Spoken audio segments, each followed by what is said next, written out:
Hevalen hijab. Mivan aziz. Bıkheratın saçava. Onduzdan xabatek Kürdoloji fikir.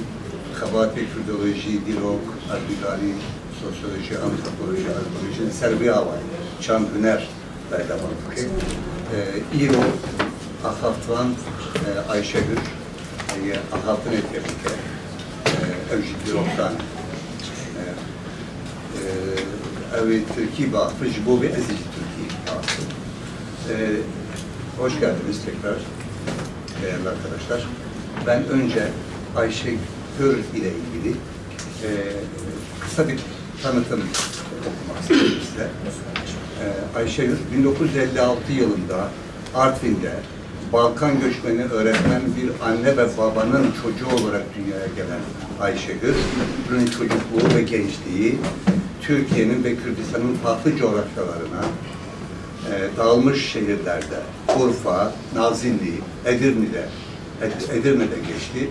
Şu anda İstanbul'da yaşamını sürdüren Hür, yaşamı boyunca memurluktan işçiliğe, araştırmacılıktan gazeteciliğe uzanan çok yönlü bir deneyim birikimi edindi. 1986-1992 yılları arasında Boğaziçi Üniversitesi'nde tarih ve uluslararası ilişkiler, siyaset bilimi bölümlerinde çift ana dil eğitimi aldı. Yüksek lisansını yine Boğaziçi Üniversitesi'nde Atatürk Enstitüsü'nde tamamladı. Yüksek lisans tezi Avrupa Birliği'nin tarihle yüzleşme politikaları ve Ermeni meselesi üzerineydi. Doktora çalışmasını ise tez aşamasında bıraktı. Hür'ün tarih yazımına katkısı yalnızca akademiyle sınırlı kalmadı. Kültür Bakanlığı ve Tarih Vakfı'nın ortak yayını olan Dünden Bugüne İstanbul Ansiklopedisi'nde madde yazarlığı yaptı. Çeşitli dergilerde ve kolektif kitaplarda yazıları yayınlandı. Kasım 2002'den itibaren Radikal 2, Agos, Taraf gazetelerinde tarih sayfaları hazırladı. Ayrıca Kısa Dalga, Avrupa Demokrat, Fikir gibi dijital platformlarda yazılar kaleme aldı. İMC TV, TRT Türk, Artı TV ve Özgürüz Radyo gibi kanallarda tarih programları yaptı. Yazılarını Öteki Tarih başlığı altında kitaplaştırdı.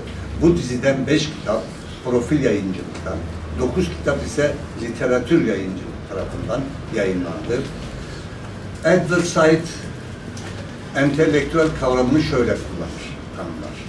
Entelektüel kolay kolay hükümetlerin ya da büyük şirketlerin adamı yapılamayan, sürekli unutulan ve sümenaltı edilen insanları ve meseleleri temsil etmek için var olandır diye tanımlar Edward Said. Bu bağlamda Ayşe Hür bana göre Türkiye'de gerçek anlamda entelektüel niteliğini taşıyan az sayıda isimlerden biridir. Bilindiği üzere resmi ideolojiye karşı duruşun simge ismi İsmail Beşikçi gibi Ayşe Hür'ü de farklı kılan yalnız devletin resmi ideolojisine ve resmi tarihine karşı aldığı tavır değil, aynı zamanda hem Türk siyasal çevrelerine hem de Kürt siyasi çevrelerine yönelik eleştirilerini açık sözlülükle dile getirmesidir. Bu düşünsel cesaret Ayşe Hür'ün entelektüel duruşunda da belirgin biçimde görülür. Daha fazla uzatmadan sözü kıymetli hocamız Ayşe Hür'e bırakıyorum. Buyurun. Teşekkür ederim. Çok zarif. Hoş geldiniz. Çok son bölümü hak ettiğimi düşünmüyorum ama hani biyografik bilgiler doğru. Ama entelektüel olmak gerçekten çok zor bir zanaat.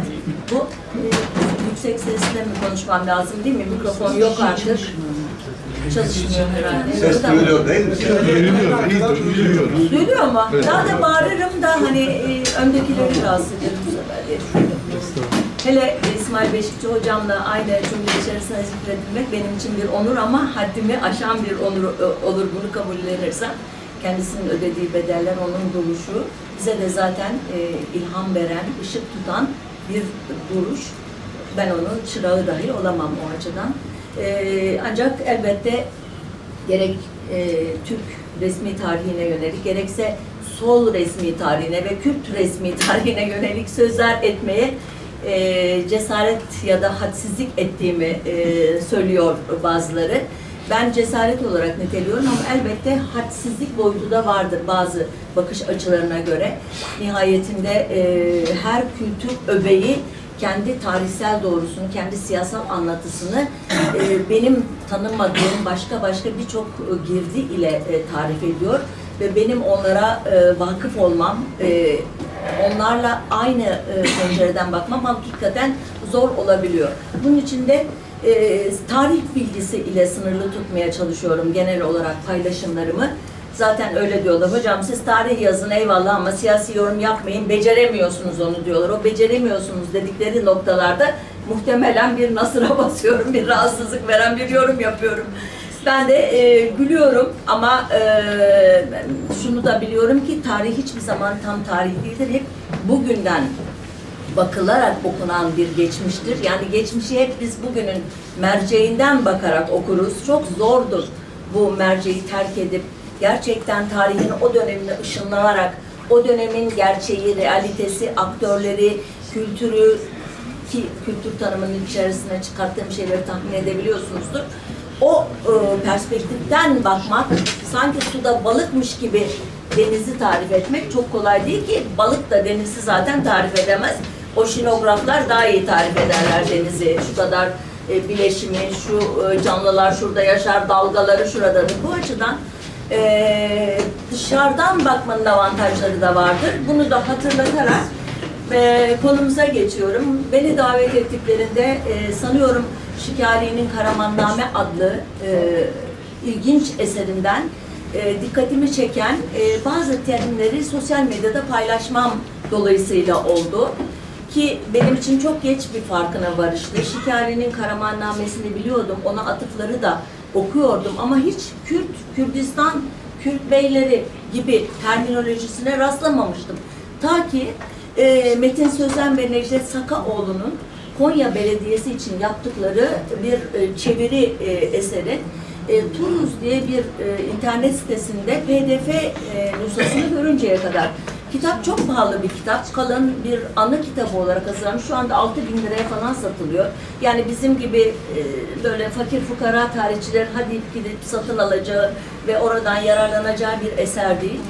Özgün nüshaları da çok kopuk, kötü baskıları falan var. Benim de açıkçası el yazmalarına karşı çok becerikli değilim. Yani harfleri falan karıştırabiliyorum. Bu açıdan o eser bana bir şey kolaylığı da sağladı. İnternette tarayarak birden terminolojinin bu biraz önce andığım terimlerin ne kadar sık kullanıldığını fark ettim. 143 kere Kürt beyleri, Kürdistan terimleri geçiyor ki sadece bu terim olarak küçücük bir gösteren de değil. Mesela şöyle diyor, 10.000 Kürt askeri, 40.000 Kürt beyi ordusu gibi. Yani o Kürt tanımının arkasında bir de ordular olduğunu, halklar olduğunu ima ediyor. Elbette bir tarihçi şüpheciliğiyle mesafeli bir şekilde baktım. Sadece bunu paylaştım. Bu davette gelince birden telaşlandım. Ben ne o dönemin uzmanıyım, ne Şikari tarihinin uzmanıyım, ne Kürt tarihinin uzmanıyım. Ama dedim ki Türkiye'de bunca yıldır bu konularda kalem oynatırken fark ettiğim bazı sorunlar var. Gerek benim gibi Kürt olmayan tarihçilerin içine düştüğü tuzaklar var. Gerekse Kürtlük asabiyesi içerisinde büyük heyecanla kaynaklara baktığı zaman karşısına çıkan ilk terimde yanlış yollara sapan kişiler var. Gerekse toplum olarak tarih bilimi bile denmeyecek, belki tarih ilimi lafı daha doğru. Sosyal bilimlerin handikapları var. Yani şu oldu, bu oldu, bu şundan dolayı oldu diyeceğimiz netlikte değil sosyal bilimlerin konuları. Bir laboratuvarda test edilip kaynama derecesi, işte barometre ölçüsünü tespit edeceğimiz olaylar değil. Bunları dedim belki birlikte tartışabiliriz. Onun için de alt başlığını ya da üst başlığını kaynaklar, yöntemler ve bulgular diye koydum. Yani bu bilinçli bir seçim idi. Öncelikle şunu söylemek istiyorum.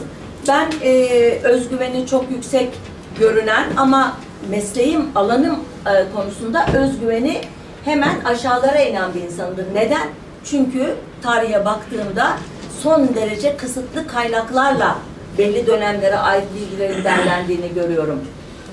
Hatta bir tarihçi der ki bizim bugün 15. yüzyılda olduğu sandığımız şeyler çok daha sonra 18. yüzyılda olmuştur. 7. yüzyıla atfettiğimiz olaylar 13.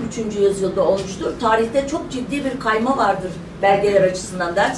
Fomenko diye bir Rus adamı. Ben o kadar büyük bir makas olduğunu düşünmüyorum. Ama yazılı kaynakların son derece sınırlı olduğu dönemler hakkında ihtiyatlı konuşmak gerektiğini düşünüyorum. Bir, ki birazdan konuşacağımız Beylikler dönemi, Anadolu'da Beylikler dönemi, yani Selçuklu Rum Sultanlığı'nın yıkılmasından sonra Moğol isyanlarının ardından, Moğol işgalinin ardından Anadolu'da ortaya çıkan o kaotik ortama dair çok az kaynak var elimizde. Yani herkes dönüyor, dolaşıyor, o kaynakların içinden cımbızla çektiği terimlerin, bilgilerin peşine düşüyor.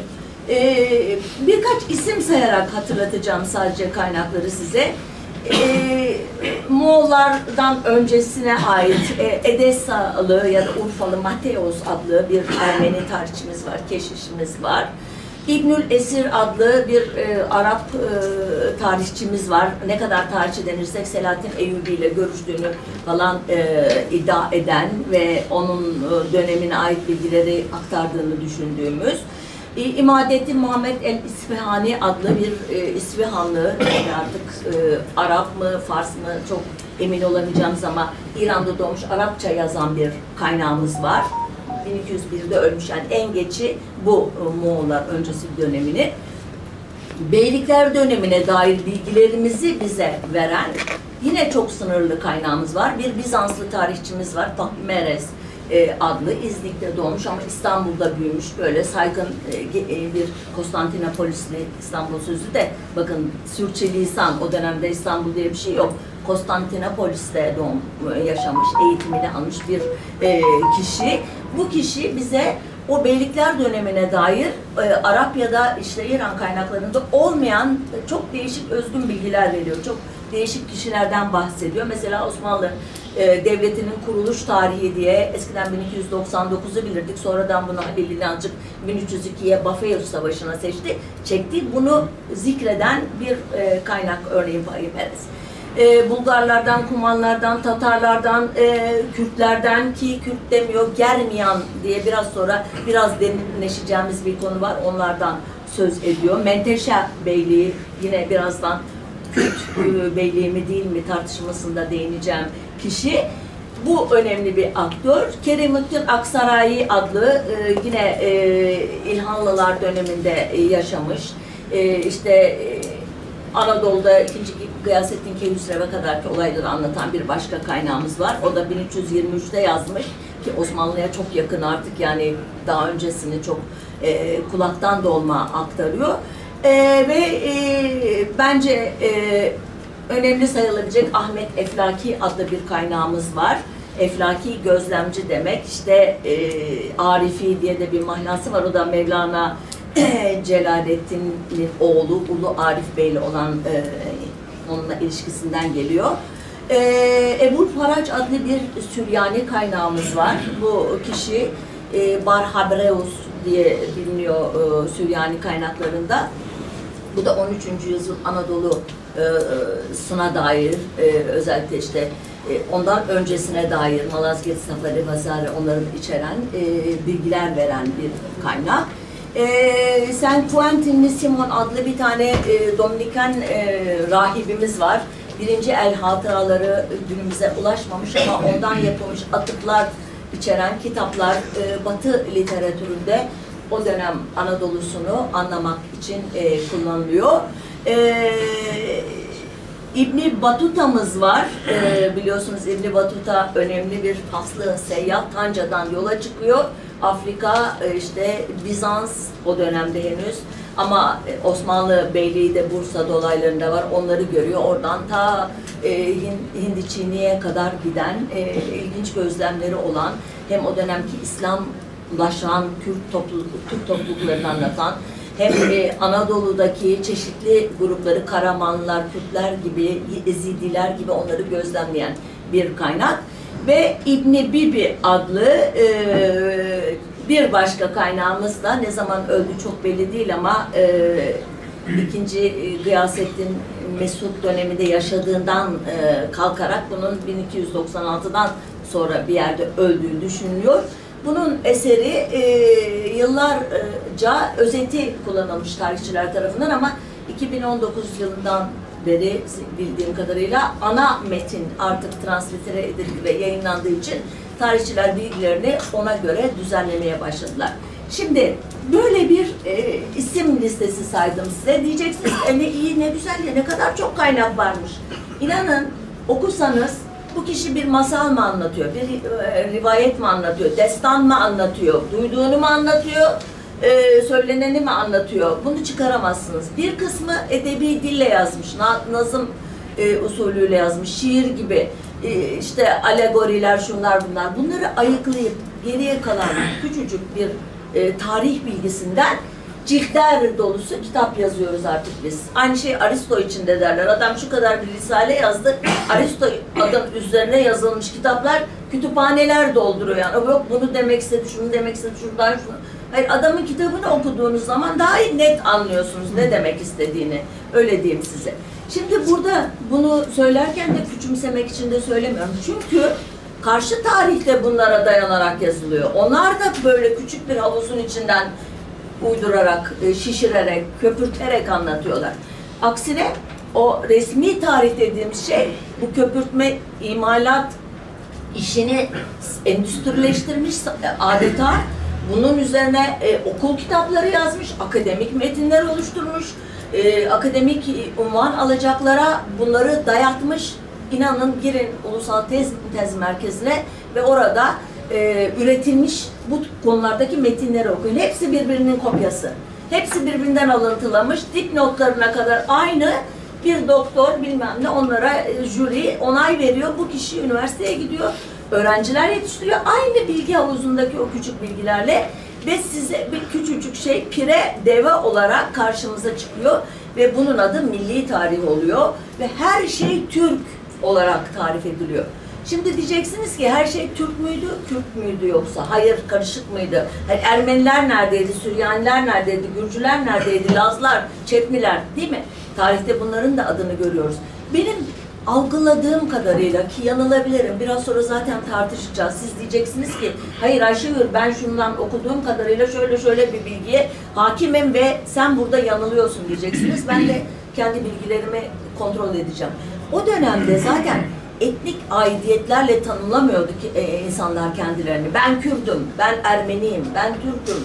Böyle tanımlar yoktu. Ben Mervanoğullarındandım, Şeddadilerdendim, işte Arifoğullarındandım, Şahatgeldilerdendim gibi değil mi? Eyyubilerdendik diyorlar. Aile, aşiret, boy, klan aidiyeti birincil tanım oluyordu. Ama daha sonradan İslamiyetle birlikte bunların üstüne bir de dinsel tanım geldi ki bugün çok iyi hepiniz de biliyorsunuzdur. Bütün hutbeler Arapça okundu. Allah'ın adıyla, peygambere selamla, işte onun ayetleriyle Kur'an-ı Kerim'e göndermelerle açıldı.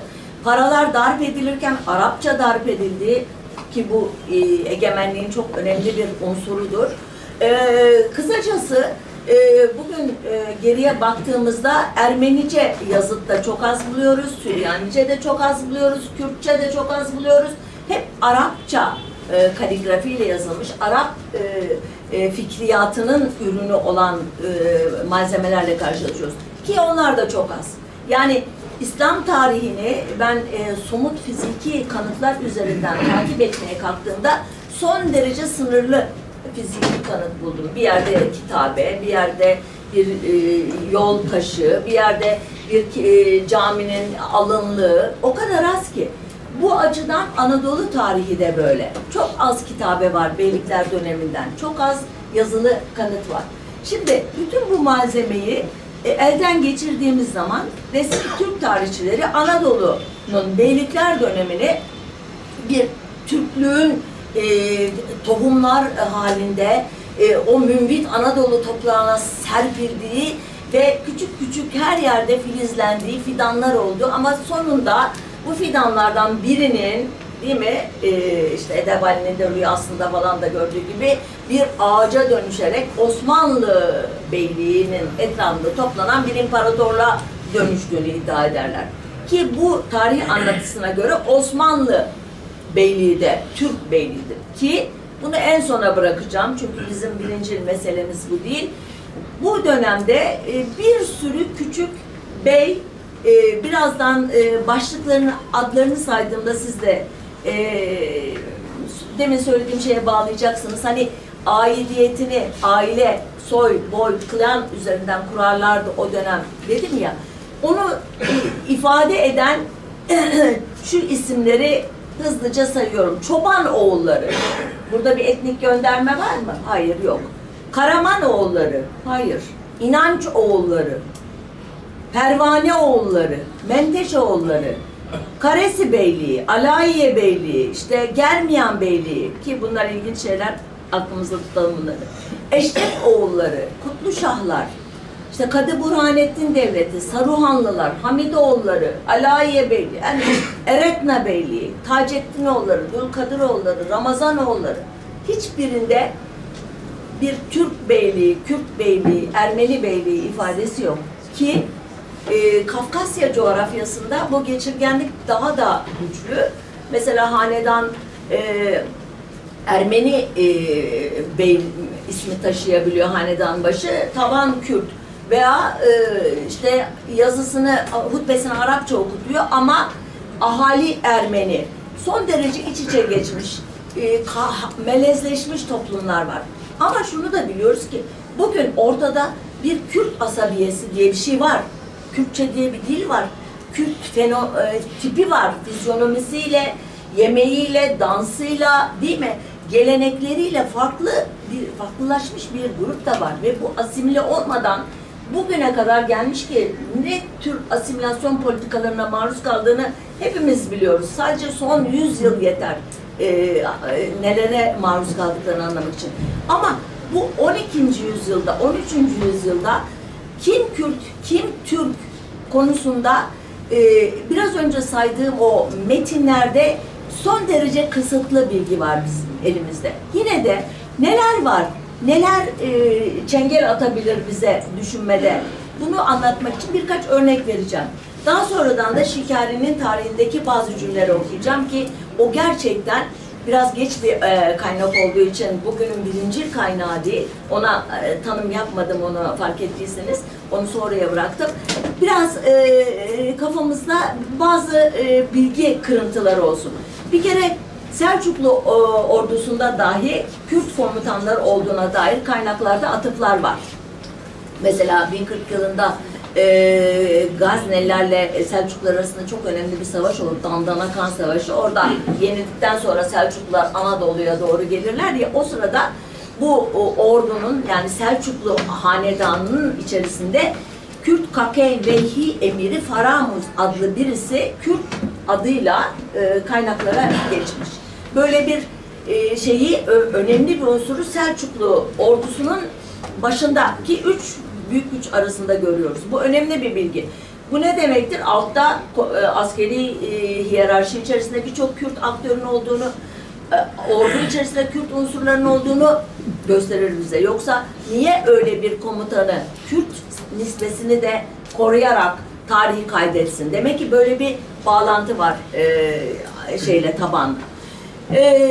Yine İbn-i Bibi'ye göre, o meşhur kaynağımıza göre 11. yüzyılın sonunda Süleyman Şah öldüğünde, ki bu hangi Süleyman Şah'tır, bu bizim hani türbesini habire taşıyıp durdukları bizim Türk devletinin o Süleyman Şah'la bu Osmanlıların kurucusu niteliğindeki Süleyman Şah farklı kişilerdir. Onlara girmeyeceğim. O dönemde yaşamış Emir Mende adlı bir Kürt beyinden söz ediyor. İbn-i Bibi diyor ki Sultan II. Gıyasettin Keyhüsrev zamanında Saadettin Köpek, ki bu köpek bir ünvan, yani kötüleyici bir şey değil, bir devlet görevine tekabül ediyor. Bunun diyor Şemsettin Altunaba'nın öldürülmesine muhafız Candar Kürd'ün rolü vardı diyor. Burada da Candar bir göreve işaret ediyor. Yani Kürt diye bilinen bir koruma görevlisi bu olaya katıldı diyor. Burada kötü bir atıf var. Hani olumlu değil, olumsuz bir olaya atıf var. Yine İbni Bibi, Alaaddin Keykubat'ın sarayında görev yapan Kürt emiri Hüsamettin Kaymuri adlı bir kişiden söz ediyor. Yine İbn-i Bibi'den önemli ayrıntılarını öğrendiğimiz Baba İshak, Baba İlyas ya da Baba İler isyanı ki kaynaklara göre ya 1239 ya 1240'ta olmuştu. 1240 tarihi bizde yerleşmiş, öyle kalsın. Onun kahramanı Baba İlyas da Vefaiye tarikatının kurucusu Ebul Vefa el-Kürdi'nin halifesi diyor ki burada Vefaiye tarikatı doğrudan bir Kürt kurucuya referansla tarif ediliyor. Ki İbn-i Bibi'nin eserini Yazıcızade Ali daha sonradan bu Fetret döneminde Yıldırım Beyazıt Ankara Savaşı'nda Timur'a yenilip de esir düştükten sonra Timur'un işte varisi 1. Şahru der, alay eder, siz kimsiniz, şeysiniz, kayıkçısınız, bilmem nesiniz, ey Osmanlılar zaten bana tabiydiniz falan diye. Bu bir aşağılık duygusu oluşturur. O Fethet döneminden sonra toparlandıktan sonra Osmanlı Sarayı hemen kendine bir soy kütüğü yazdırmaya karar verir. Hani biz çok soylu kayı boyundan falan geliyoruz demek için ki bu kişi Yazıcızade Ali diye tanınan kişidir. Önemli bir Osmanlı kaynağıdır ama kendinden önceki olayları da anlattığı için Selçuklu döneminin de kaynağı sayılır. O da mesela Emir Mende'yi de zikrediyor. Bir de Şemseddin Kürtbek adında bir Kürt emirinin varlığından söz ediyor. Yine yakın dönem tarihçisi Mükremin Halil İnanç Desturname-i Enveri adlı daha sonraki bir Osmanlı kaynağından yaptığı atıfta bir Bizans tarihçisinin kaydını görüyor. O kayıtta da ki Niketes Moniates adlı biri bu. Ben bunları İstanbul Ansiklopedisi'nden maddelerini yazdığımda bu kadar yıl sonra onlara atıfta bulunacağımı hiç düşünmemiştim. Bizans maddelerini yazmıştım o ansiklopedide. Bu kişi de yine Aydın oğulları olacak ileride bir Türk Beyliği diye tanınan o beyliğin ilk kurucusunun 1186 yılında oraya 2. Kılıç Arslan tarafından gönderilen Sames adlı biri olduğunu söylüyor ki Sames, Şemseddin, Şems, Güneş, Ezidilik bağlantısı ile Bizanslı tarihçinin böyle bir referans zinciri kurduğunu düşünüyor Mükremin Halil İnanç'ta. Bu tarihten sonra birçok şey var, yani küçük küçük böyle referanslar var. İşte Kürt emiri Hüsamettin Bijar diye birinden söz eden kaynaklar var. İşte göya İzzettin Keykalus'un ordusunda komutanmış ki özür diliyorum bu kadar çok isim saymanın sizler açısından bir manası olmadığını biliyorum da hani bu kadın da ya kafadan atıyor demeyesiniz diye araya bazı isimler sıkıştırıyorum. Çünkü diğer şekliyle de amorf böyle hani oldu böyle padişah, sultan falan olur diye. Aklınızda tutmak zorunda değilsiniz yani bunları.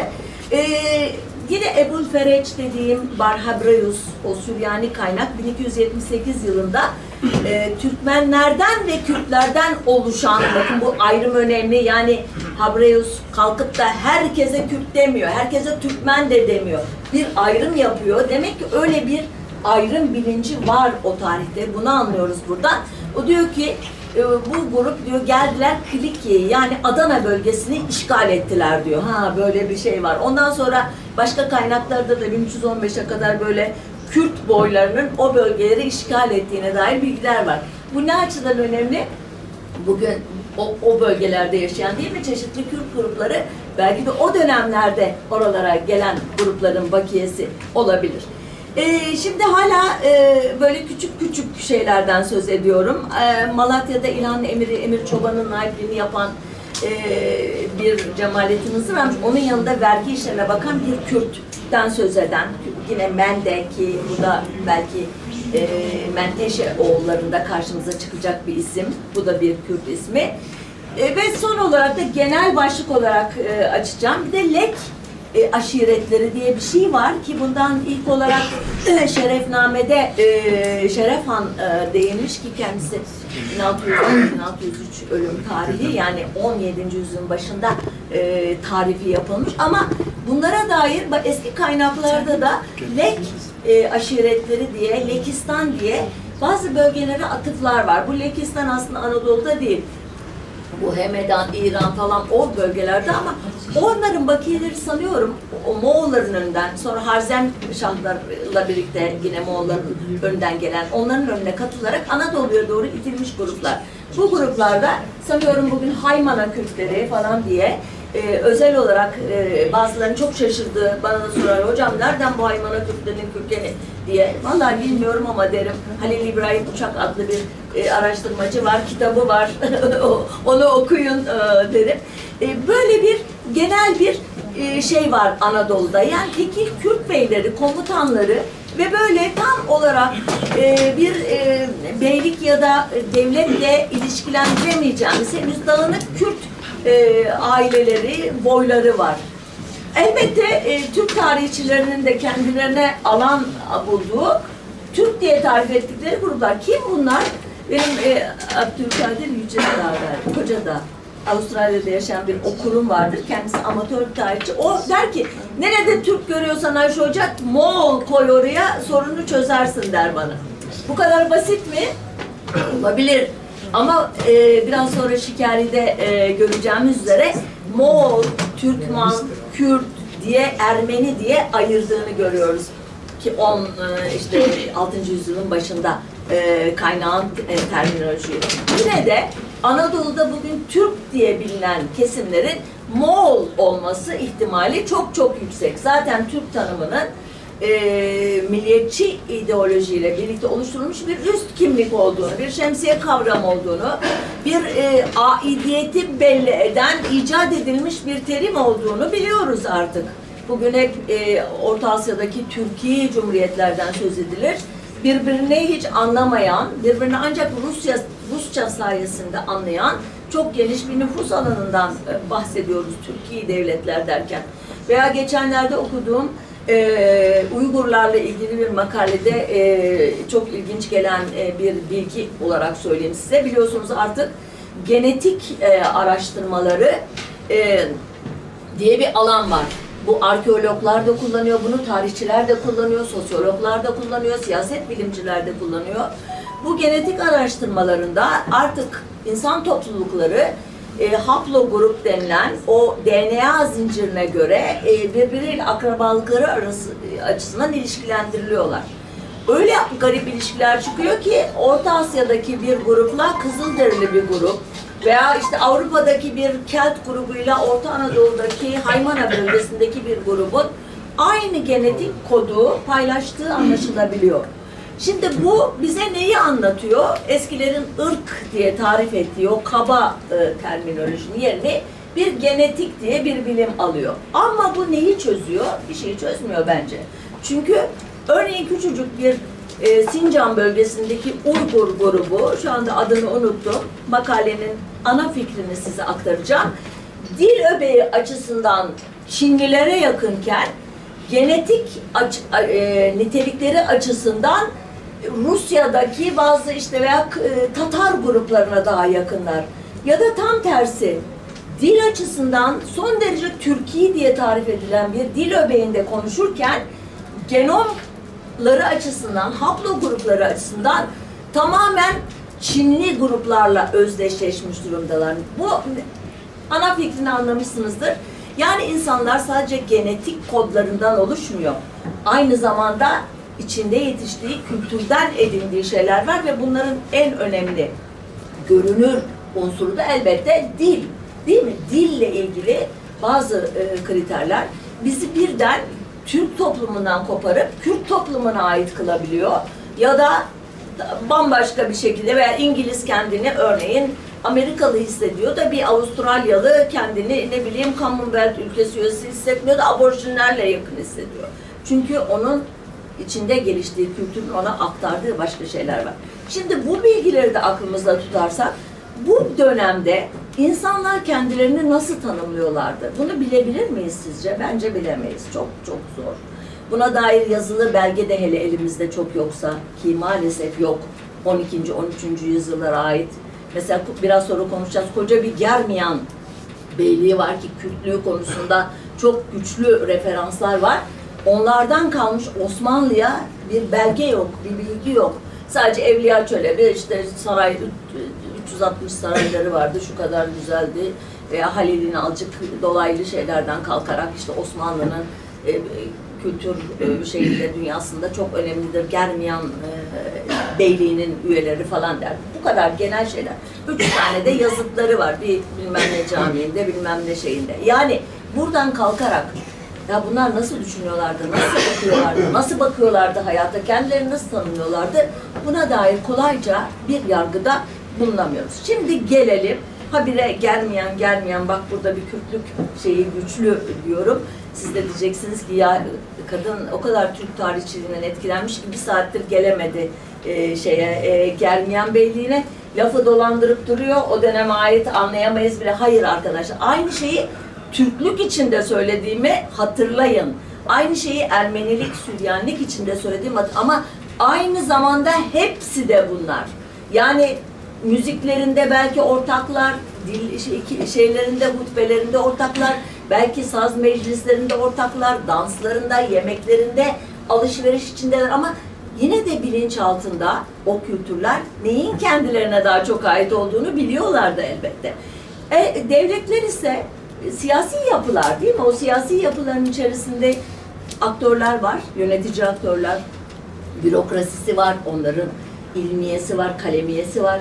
Bunların oluşumu, bunların kendini tanımlanışı da çok farklı dinamiklerle ortaya çıkıyor. Şimdi bu konuda Murat Civan adlı bir araştırmacı, duymuşsunuzdur adını, o çok keşke onu çağırsaydınız hatta. Türkiye'de o da izliyor mu? Evet, ona da selam olsun buradan. Gerçekten çok değerli çalışmaları var. O benim biraz önce ihtiyatla ele aldığım bilgileri daha da emin bir şekilde ele alıyor. O belki diyecek ki Ayşegül saçmaladı, olabilir, saygım var. Ama ben de onun bazı çıkarımlarına ihtiyatla bakmak gerektiğini düşünüyorum. Fakat Murat Bey de çok temkinli, yani öyle hani bodoslamadan her gördüğü yerde Kürt bulup da resmi Kürt tarihi yazmıyor, yani öyle diyeyim size.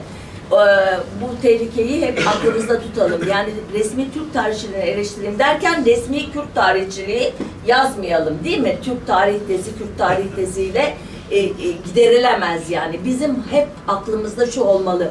Bir gün bu günler geçecek, bizim hep gerçeğe ihtiyacımız olacak. Doğru tarihe, sahih bilgiye ihtiyacımız olacak ve buna ulaşmak için de herkes elini taşın altına sokacak. Bizim işimiz yalan, sahte, uydurma tarihle, uydurma sahte tarihçiliğe savaş açmak değil.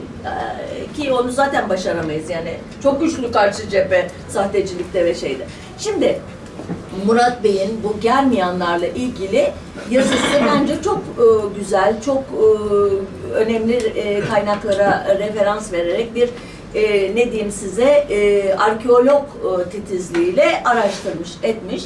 Şimdi bu Germiyan adı hakikaten benim de çok mu blok böyle paldır küldür anlatıyorum, kafanız blok yok.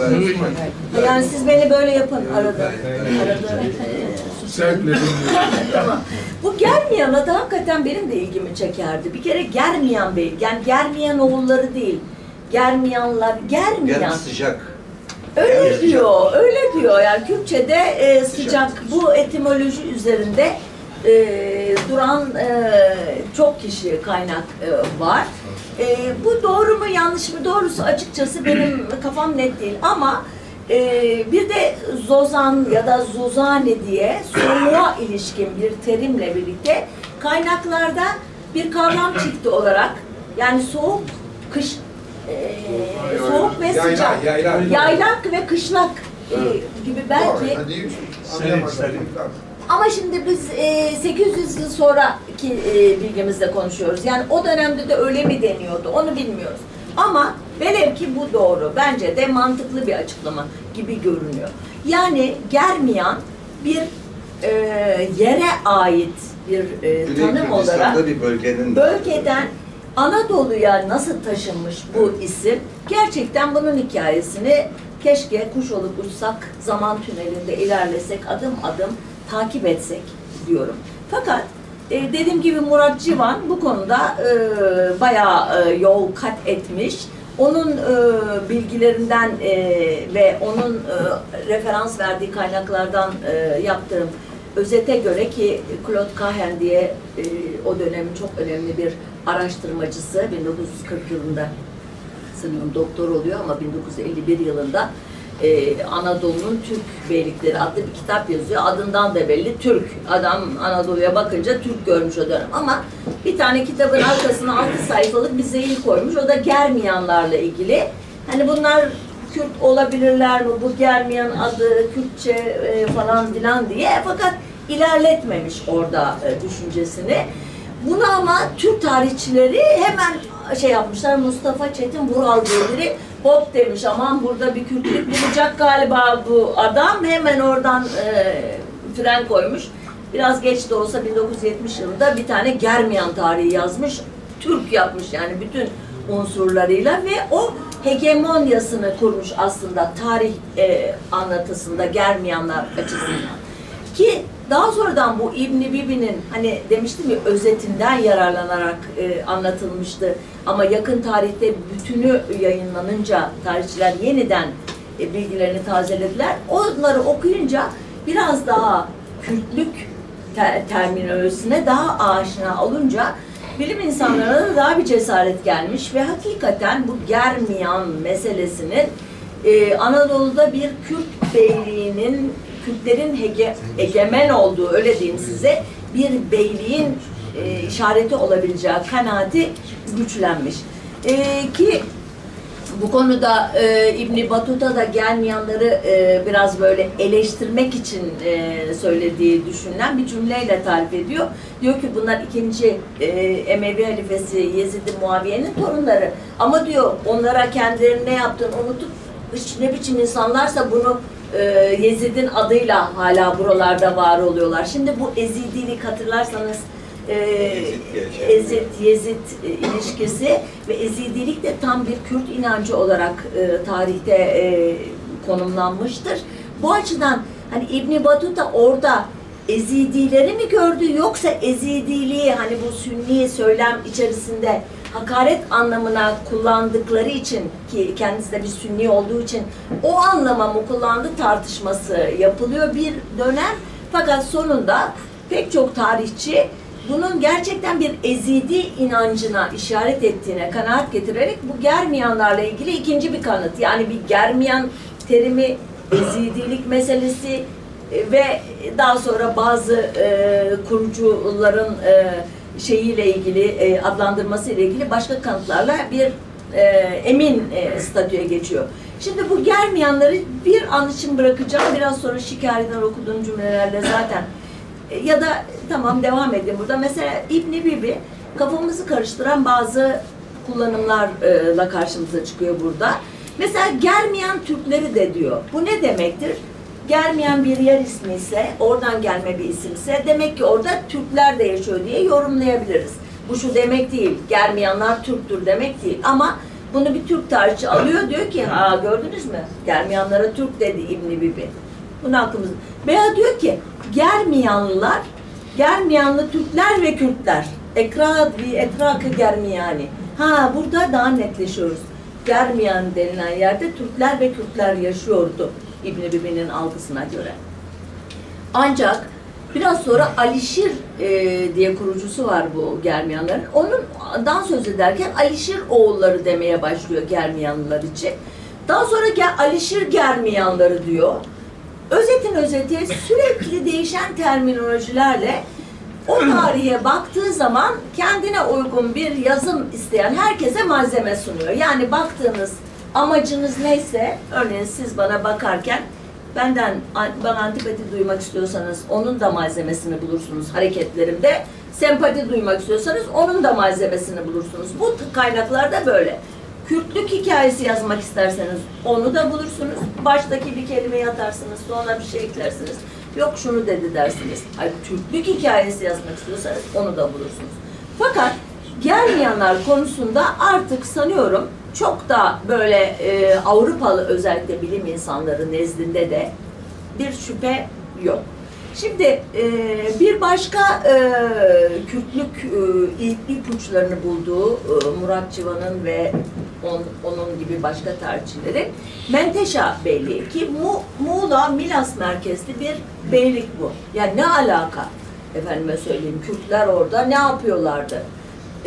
Diyebilir değil mi bir Türk tarihçisi? Yani bunu sırf tezi çürütmek için dahi kullanabilir. Ya anladık, tamam, Orta Anadolu'ya geldiler. Hadi gittiler biraz daha eski şey. Menteşe, Muğla Milas'ta ne arıyorlar? Bu da aslında çok garip bir şey değil. Çünkü hakikaten o kargaşa döneminde hiç umulmadı. Araplar İstanbul, Konstantinopolis'i işgal ediyorlar bilmem kaç kere.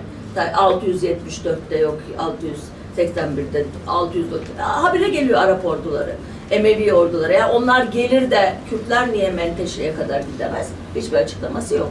Şimdi bu kişi de yine Şikari diye biraz sonra anlayacağım o geç kaynakta babasının Hacı Bahattin Kürdi olduğunu Kürt nispesiyle birlikte ifade ediyor. Diyor ki Sivas bölgesindeler de oradan geldiler sahil bölgesine. Ki yakın tarihte de bir Dimitri Korobeniyokov adlı bir Rus tarihçi de bu Menteşaların Türk-Kürt karışımı bir beylik olduğu kanaatini muhafaza ediyor. Aydın Beyliği hiç ne alaka deriz değil mi? Apacık Türk adı gibi. Benim de erkek kardeşimin adıdır Ayşe Aydın. Benim ismim Arapçadır, onun ismi Türkçedir, gülüşürüz biz. Hayır, Aydini ya da Beyliği, Aydınoğulları denilen de bu Birgi, Selçuk, Ayaslu o zaman çok önemli bir antik dönem merkezde. Orada kurulmuş bir beylik. Bu kişi de Germiyan Beyliği'nin oradaki subaşısı ya da leşkeri imiş. Yani oraya gelişi askeri bir görevlendirmeyle oluyor. Biliyorsunuz o dönemde kim nerede silahı gücüyle hüküm kurarsa ona orayı ikta olarak veriyor o sultanlık. O da onun adına hutbe okutuyor. İşte törenlerde ona selam gönderiyor. Böylece gevşek bir ne diyeyim emperyal bir yapı oluşuyor. Çok gevşek. Herkes de biliyor, ha benim başım belaya girdiğinde şu bana yardıma gelecek. Ben de onun için onu şereflendiren şu eylemleri yapayım. Bütün ilişki bu. Yani herhangi bir ne diyeyim size bugünkü devlet yapısına benzer bir şey değil. Şimdi bu da bu kurucu Aydini Mehmet Bey işte evlilik yoluyla da akrabaymış Germiyanlara. Onlardan güçlenince ayrılmış. Ondan sonra onun ailesi meşhurdur. Umur Beyler, İsa Beyler, bunlar Aydın oğullarını bir deniz gücü haline getirirler ve hem Ege adalarına hem Trakya'ya seferler yaparlar. Bu açıdan da işte Osmanlı'nın ilk deniz gücünün de nüvesi. Buradan da Kürt tarihçileri de yahu biz ilk denizci gücü de biz idik Osmanlı'nın diyebilirler yani, böyle bir bağlantı kurabilir. Ha? Duymasın. Aman beni kötü tehlikeli sulara sokmayın, öyle diyeyim.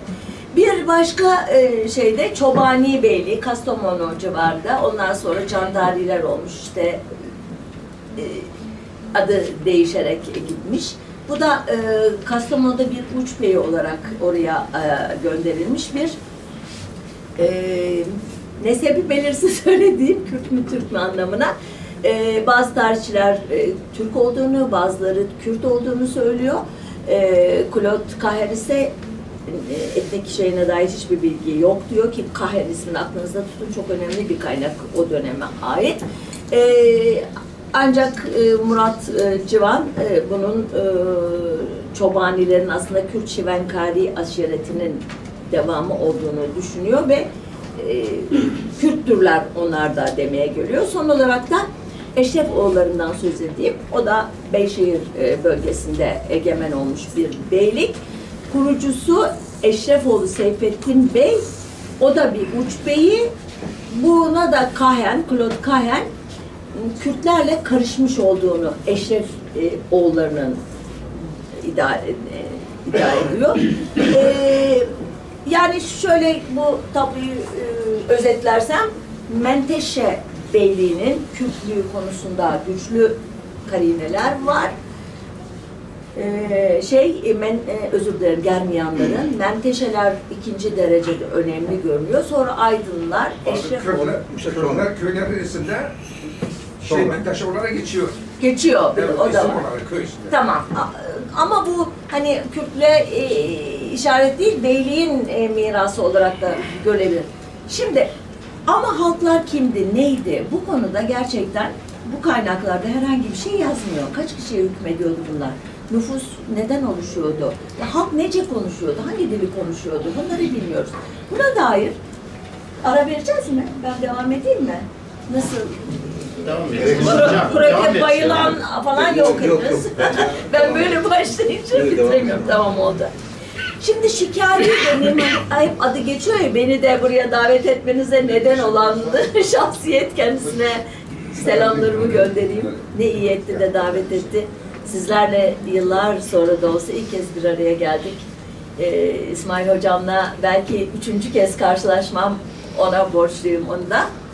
Şimdi Ben davet ettim. Şikari kim? Şikari'den dolayı beni davet ettiniz. Şaka bir yana. Şimdi bu Şikari'nin kim olduğu çok net değil. Yani 3 kaynağın birleşmesinden oluşmuş bir kitaptır diyen de var. Hayır, tek bir yazarı olan diyen de var. Ama biz onlar kimdir, nedir'i bırakıyoruz bir yana. Kapsadığı dönem de geniş. En son 1501'deki bir savaştan söz ettiği için o tarihlerde de bitmiş olabilir yazımı diyen var. Bazı ifadeler çok ilginç gerçekten. Okuyacağım, atlayarak okuyacağım elbette. 143 cümlenin hepsini okursam sınırlarımızı çok zorlamış oluruz. Siz de bu ana kadar anlattığımın hepsinin bir özetini kafanıza yapmış olacaksınız.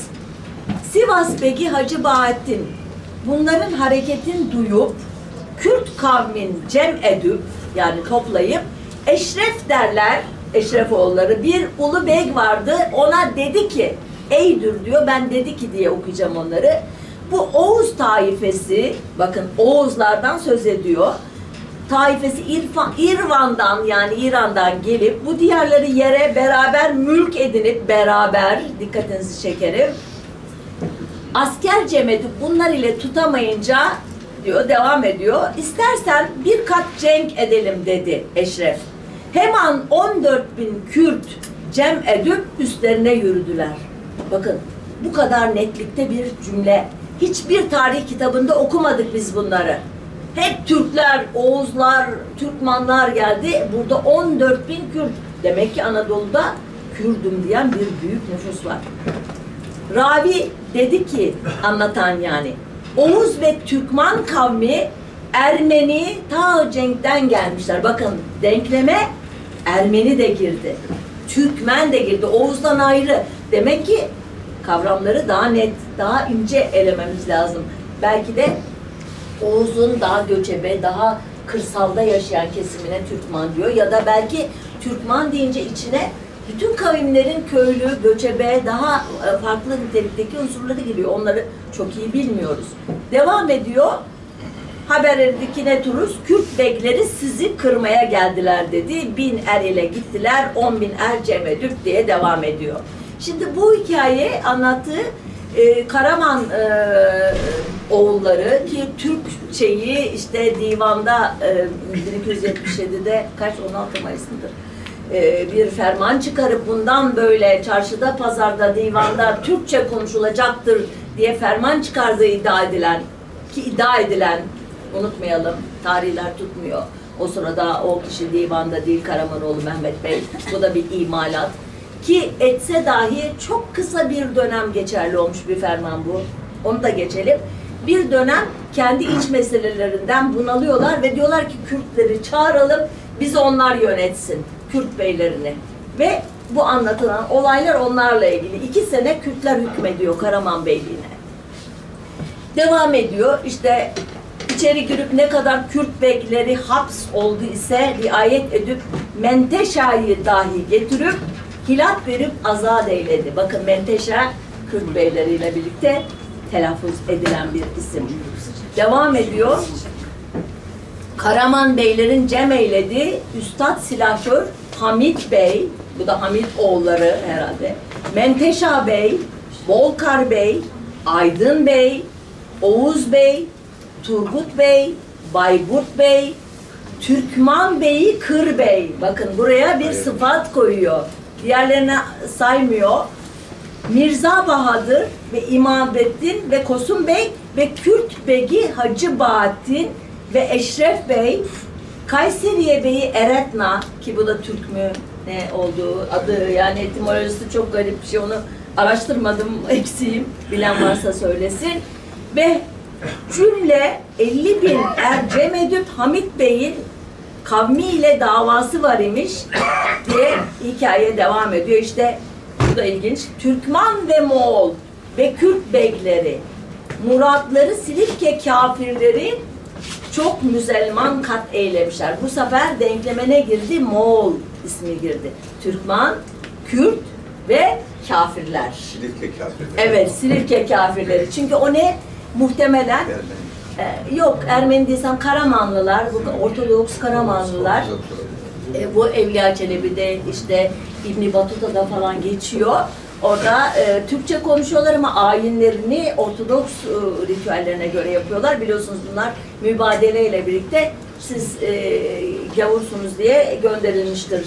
Laik Cumhuriyet, göya milliyet esasına göre kurduk derken Cumhuriyeti bunları din esasına göre güle güle etmiştir. Adamlar biz Türk'üz, bizi göndermeyin diye ağlayarak gitmişlerdir yani. Neyse, devam ediyor. Bunun gibi bir sürü şey var. Mesela Germiyan geldi, Kürt İsfendiyar geldi. İsfendiyar oğulları birden Kürt oldu.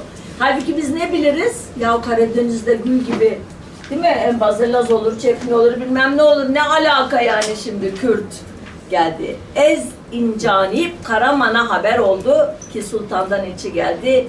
Karaman emreyledi. Türkman ve Kürdistan ve Moğol ve Oğuz beyleri cümle istikbal eylediler. Uzatabilirim. Bunun gibi sayısız, ki 143 dedim hatırlarsanız size. Hadi 10 tanesini aynı cümlede geçtiğiniz varsayalım. Hepsi bu minvalde. Kürt, Kürdistan beyleri, Moğol, Türkman, Ermeni, kafir, bütün bu ne diyeyim unsurlar bir tekstür oluşturuyor, bir kanvas oluşturuyor Anadolu'da o dönemde. Ama Kürtlük tanımlanan bir kimlik olarak var Beylikler döneminde. Hatta Türk'ten, Türk yok dikkat ederseniz. Yok, Türkmen var. Türkmen var, Oğuz var. Türk yok. Ama bu nasıl yapılıyor? İşte hem bizim resmi tarihçiler hem Kahen gibi batılı ama hep Türk entelijansiyasıyla da iyi geçinmek isteyen, onlarla dirsek temasını kesmek istemeyen, ki biliyorsunuz bunlar daha sonradan bizim bilmediğimiz ilişki ağları içerisinde çoğalacaklar. Türk devleti bunların kürsülerine yatırım yapacak, işte yayınlarını destekleyecek. Biz hiç bilmeyeceğiz onu. Bernard Lewis diye bir adam mesela. Kim bu?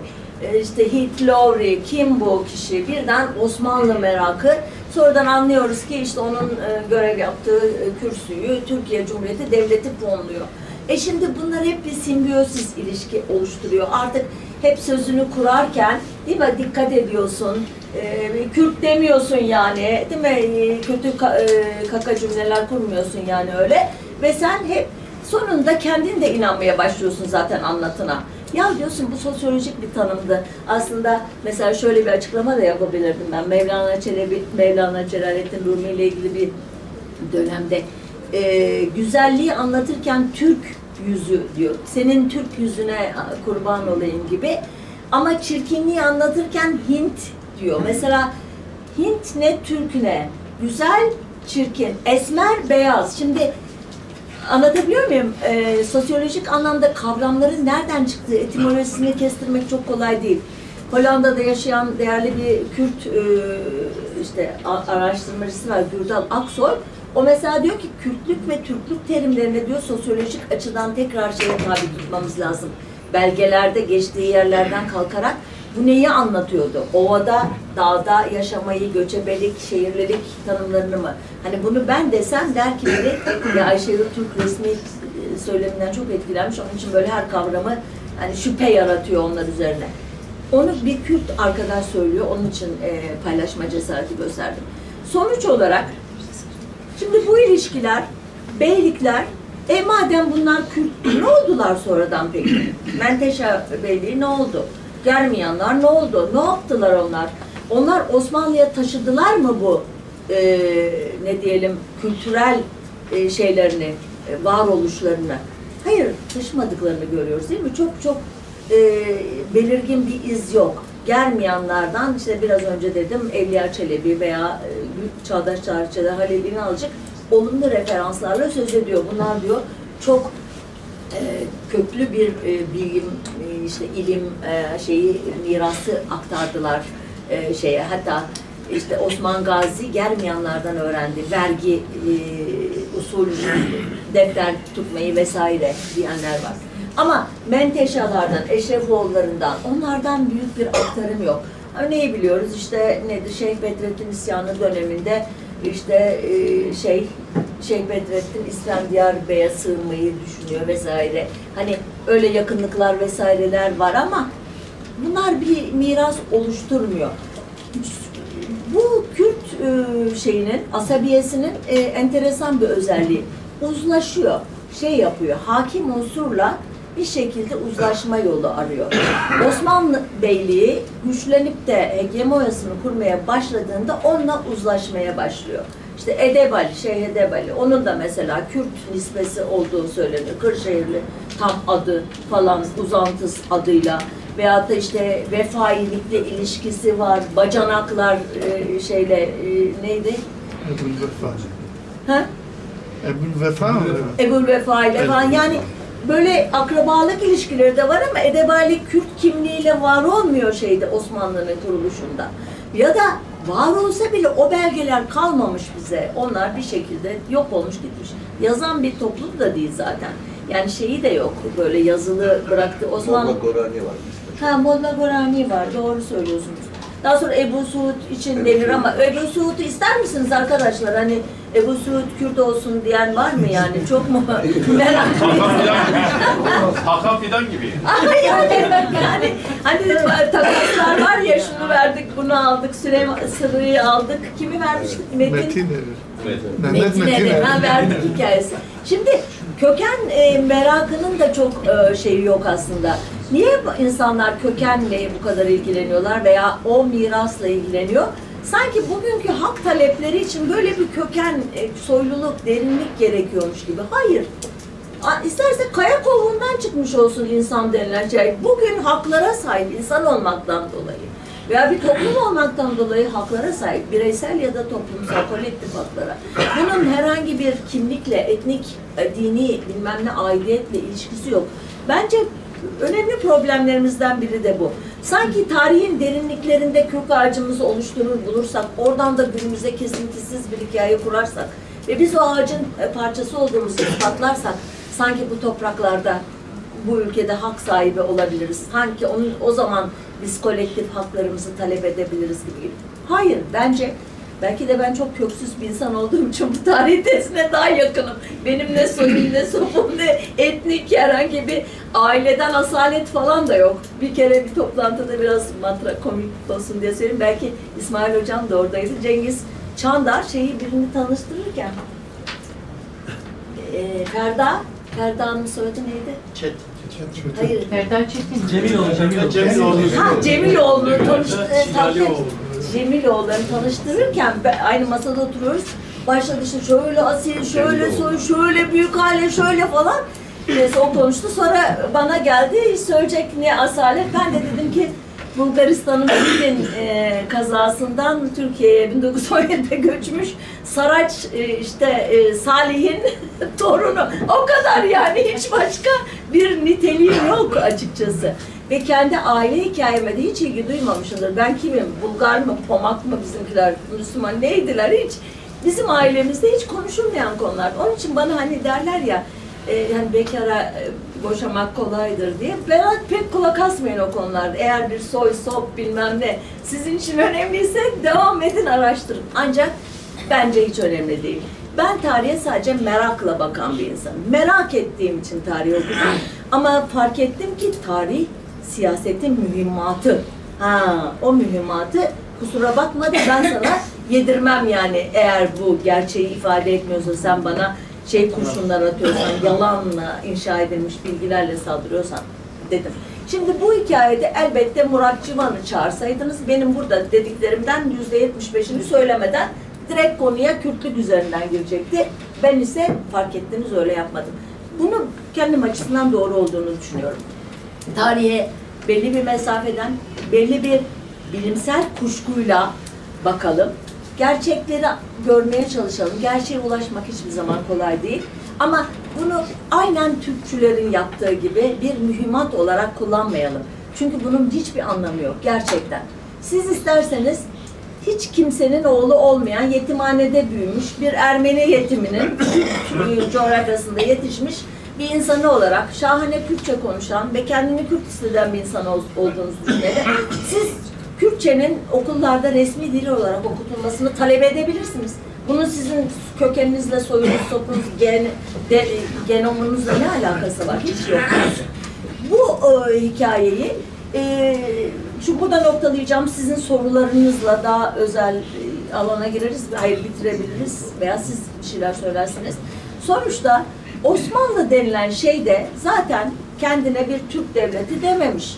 Tarihi boyunca etrakı bir idrak, bedli, Türk, yok çirkin, yok bayi, yok şaki. Aşağılamış.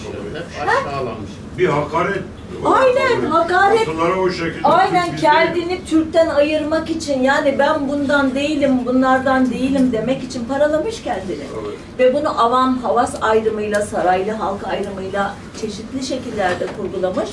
Ta ki 19. yüzyılın sonunda yahu demiş, onu güzel anlatıyor. Beyatlı, Yahya Kemal Beyatlı. Gitmiş de Paris'te Sorbonne Üniversitesi'ne, bir hocası Albert Sorel demiş ki bir derste, dünyada keşfedilmemiş iki şey var. Coğrafyada kutuplar, tarihte Türkler. Dedim diyor. Türk diye bir şey. Bak şimdi o zaman diyor şimşek çaktı bende diyor. Bu Ermeniler diyor, bu Rumlar diyor, hatta Arnavutlar diyor, kalkmışlar diyor. Habire milliyetçilik bilmem ne, biz farklıyız, biz diyor, peki Türkler neden? Biz kimiz dedim ya diyor o zaman. Hani bu Ermeniyim diyor, bu Rumum diyor, bu Arnavutum diyor, bu Arap'ım diyor. Ben onlardan biri değilim, peki ben kimim? Ben de Türk olmalıyım dedim ve diyor döndüğümde Türkçülük ideolojisini nasıl biz inşa ederiz diye konuştum diyor. 1901 sanıyorum bunun Paris'teki şeyi. Sanıyorum dedim bazen en iyi bildiğim şeyi bile karıştırdığım oluyor.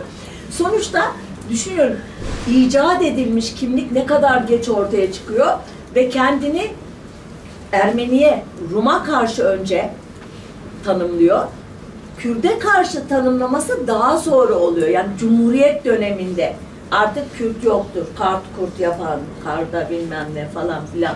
Ama gizli belgelere bakıyorsun, raporları hepsinde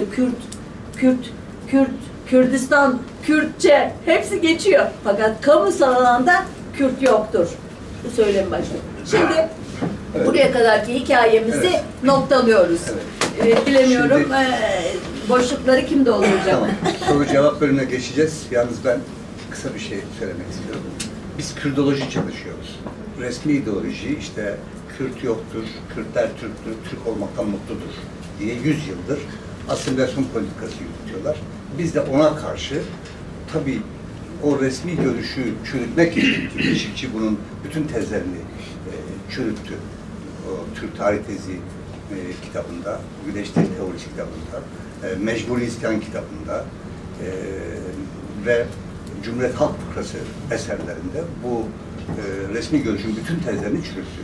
Bizim aslında ilgimizi çekmesi, resmi görüş her şeyi Türk yaptığı için biz de gerçeği araştırmak Tabii, adına tabii. bunu öğrenmek istiyoruz.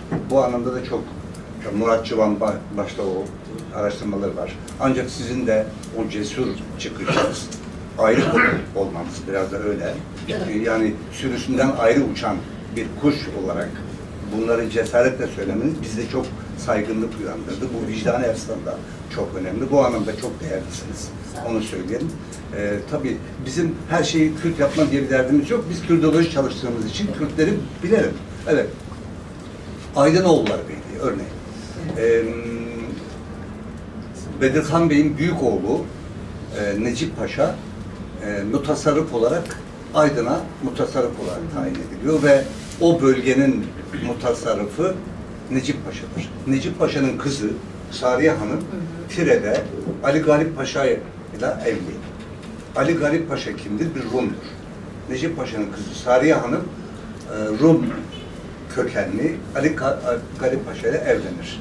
Ve onun Tire'de bir sarayı var. Yani bir köşkü var. Ben Tire'de bildiğim için bunu söylüyorum. Oradan, çünkü Tire'de Sultan Nevroz kutlanıyor. Nevroz kutlanıyor aslında. Ben ne ala Tire'de niye Nevroz kutlanıyor? Ama başına Sultan koymuşlar. Sultan koymuşlar çünkü oraya gelen Necip Paşa, Bedirhan Bey'in büyük oğlu Necip Paşa, Aydın mutasarrıfı ve Aydın Beyliği zaten orada olan bir şey ve Tire'de hala Sultan Nevruz kutlanır. Yani Nevruz kutlanır. Nevroz kutlanır. Öyle diyelim. Yani kökenleri aslında tabanı biraz araştırılırsa bence bulabiliriz. Çünkü Tire'de mesela Kürdili köyü var. Kürdili köyü. Ve orada birçok insanla ben görüşmelerimde soyadı Türk veya Göktürk olanların çoğunun da Kürt olduğunu ya da Ermeni olduğunu görebiliyoruz. Yani bizim aslında çalışma alanımız Kürdoloji olduğu için bunları kazanmamız lazım. Mesela Sariye Hanım'ın köşkü Lemartin Köşkü olarak değiştirilir. Lemartin 2 gün orada bulunmuş. 2 gün bulunduğu için Sariye Hanım Köşkü'nün adını anmamak için, Kürtlerde tarih bilincini yok etmek için o mekanı Lemartin gazeteci, Lemartin orada 2 gün kaldığı için köşkün adı Lemartin Köşkü olarak konulmuş. Yani İttihat Terakki ve Kemalistler özellikle Kürt'ün adını tarihten silmek için hafıza siliyorlar hocam. Hafıza mekanlardan da silmiş. Her yerden silmiş. O kadar şu şeyde Pierre Loti ismi bile aynı şekilde yok edilmiş. Yani bizim amacımız aslında arkeolojik çalışma yapıyoruz. Bilinç açısından arkeolojik çalışma yapıyoruz. Sizin yaptığınız da budur. Bu anlamda çok kıymetli. En azından Kürtler zaten var. Anadolu, Mezopotamya uygarlığın yaratıcıları kimler? Bunlar hepsi buharlaşıp gitmedi. Bugün kim yaşıyorsa orada onlardır. Kim yaşıyor? Kürtler ve Süryaniler yaşıyor. Ermeniler daha sonradan geldiği söyleniyor. Ama bu toplumlar, bu 3 toplum yaşıyor. Dolayısıyla bu uygarlığın yaratıcısı olsa olur. Bunlardır. Eğer bu toplum başka bir coğrafyaya gitmemişse, tarihçiler bunu daha iyi bilir. Mezopotamya'da yaşayan kavimler başka ülkelere, başka coğrafyalara gitmemişse, o bizim atalarımız o medeniyeti yaratmış. Zaten bunu görebiliyoruz artık. O heykellerden de kadın başlıklarını ve goventleri, her şeyi o taş yapıtları üzerinde görebiliyoruz. Şimdi geçelim soru cevaba. Çok özür dileyerek Amasya Beyliği'ni unuttum. O da Murat Çıvan'ın özel resmi de var yani. Kutluşahlar ya da Şahgeldiler falan gibi. Evet. Yani onun da Amasya Beyliği'nin de bir Kürt Beyliği olması ihtimalini... Timurlu'yu soracaktım. Kürt mü değil mi? Kim? Timurlu. Değil. Moğol. O da damadı yani onların. Sen niye köylerde, Kürt bölgelerinde Temer'den geçiyor? Kürtlerin erkek ismi çok Temer var. Köylerin ismi çok Temer var. Temerlin diyoruz. Temerlin. Timur demiyoruz, Temerlin. Temerlin Link. diyor, anladım. Arada Sakat, evet, topal. anladım. Şimdi Lenk. Ama tamam, anladık. ama Timur Türk. Moğol, Moğol. Moğol. Değil, Moğol. Moğol. Evet, soruları tek tek alalım. Temel. Önce siz istemişsiniz. Buyurun. Bugün neskarım kurdi bejim nasa. Beşinci tecrübe kurdu. Evet. Lüvedem basa tekiliye Osmaniye u gelmeyani dikirin lebere tekiliye şah Osman'a mısal. Ev medisalleri es haletne cün Süleyman Şah'tan es bekiriye. Ev je geçafa dedi Yıldırım Beyazı. Navemci devlet tecrübe yani balamı dikişine devlet han. Şah devlet han. Dama muru Türkiye'de digere muru bejani Kırdaç buya Saray Osmaniye falan. Ev geridana sere ve ucluber gelme falan. Ev heneke bağda yani jibili ve tişteki nedaya. Germiyana jiş bandora Karamana ya Osmaniye yek helbija kelitezi yani vakit tekliye devecin ya politik ve siyasi diken ya jbervet ya çafada Yıldırım Beyazıt bu tekliye ki kurt çeker ulvede heneke hezbebe o tekli çebu yani muhabın devlet şah lvede hani tişteki embeji Pırsıtı çiğe, pırsıtı. Pırsimin ev hani mugu evci diru ki dedik ki tekli Osmani evka Osmanlılarla Germiyanoğullar arasında ve Karamanoğullar arasındaki o ilişkilerde Erebi devlet akrabalık hatun ilişkiler içeriye. içerisinde bir kız verme olayı da var. Evet.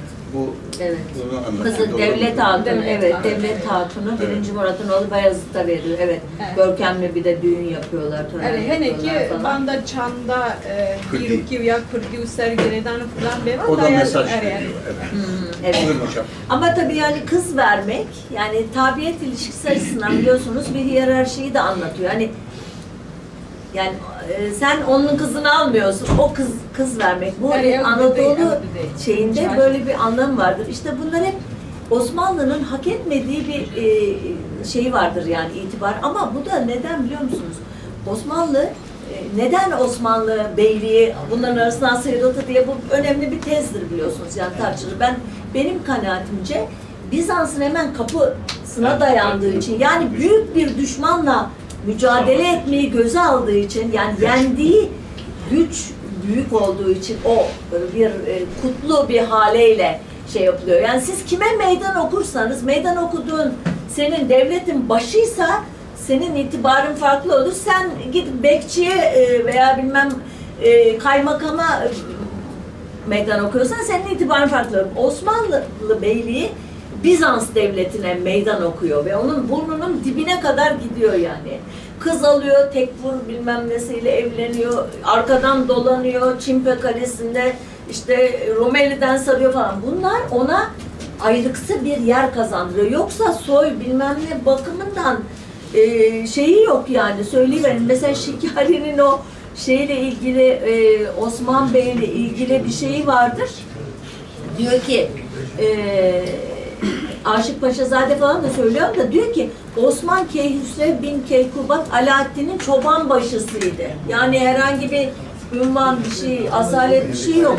Diyor ki İnönü'de ne kadar koyun ve sığır, atı ve devesi ve katırı varsa Osman gözlerdi.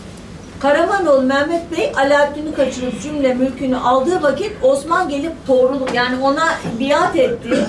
Ana İvaz Bey Mahmut ile tabl alem kılıç verip bey eyledi. Yani Karaman Bey onu bey eyledi diyor. Osman bir gedayken şah eyledi. Altta bir şey yazdı. Aslı cinsi evet çocuk iken şah oldu. Aslı cinsi yok iken bey oldu. Beyleri beğenmez oldu diyor. Şimdi burada birdenbire yani ona da hiç itibar etmediğini gösteriyor öyle şey. Nitekim Şahrukh da Beyazıt'a yenilmesinden sonra küçümsüyor şeyleri yani siz kimsiniz diyor, siz kayıkçı sülalesinden birisiniz, siz adam olduğunuzda kendiniz diyor bir şey olduğunuzda bana şimdi şey mi yazıyorsun hani mektup mu yazıyorsun falan demeye getiriyor. Bunun gibi bir sürü şey var aslında. Ki Osman adı sonradan Otman, bunu da bence Batılılar yapmış yani onu. Ottoman bilmem ne ve Osman'a da biraz İslami tonlama vermek için aslında adı belki Çoban'dı, Otman'dı. Onu Osman yaparak halifeye izafeten 3. halife. Oradan İslam şeyi kazandırarak ona bir geni kazandırarak Yavuz'dan başlıyor ama halifelik olayı. o da doğru değil. O da doğru değil. Yani onların hepsi palavra. Adam gidiyor ya 3. mütevekkili getiriyor göya. Biraz burada Yedikule zindan. Yok öyle bir şey. Ben Arap şeylerine baktım. Hilafet listelerine hala mütevekkil halife olarak. Suudiler kabul etmiyor zaten. Arap değilsen diyor halife olamazsın zaten. Zaten olmazsın. Kureyş'ten olacaksın. Var da o sonradan İbn Haldun bir şey uydurmuş. Kureyş asebiyesinden olmak, yani huyu suyu şeyi çeksin, karakteri yeter demeye getiriyor. Yani öyle kılıp onu, çünkü Fatimiler falan da biliyorsunuz hilafeti ilan edince yanına bir tane Kureyş'ten adam oturtuyorlar. Adam yani ona şeyi mi geçiyor, hani Kureyşlilik mi geçiyor? İbn Haldun bakmış ki olacak gibi değil. İyice demiş ki Kureyş asebiyesi ne demekse o, yani huyu suyu terbiyesi falan diye öyle bir şey uydurmuş kendini. Onun üzerine bizimkiler iddia edebiliyor. Ama Yavuz kullanmamış zaten. Hacı hiçbir gitmemiş ki zaten. Hiç. Hayır, onlar şeyden gitmiyorlar. Yani merkezi bırakmak büyük risk yani. Her an bir kardeşi, taht şeycisi, iddiacısı gelebilir. O bir güvenlik önlemi. Nitekim bir Cem Sultan gitmeye kalkıyor, hemen derdest bilmem ne, sonu biliyorsunuz esaretle geçti bilmem ne. Buyurun hocam. Benim iki kısa sorum olacak. Birincisi Süleyman Şah'tan söz ederken benim bildiğim kadarıyla Moğol istilasından kaçar, Van bölgesine gelir, Selçuklu'ya sığınır. Süleyman Şah benim bildiğim 400 çadırla geldiği söylenir.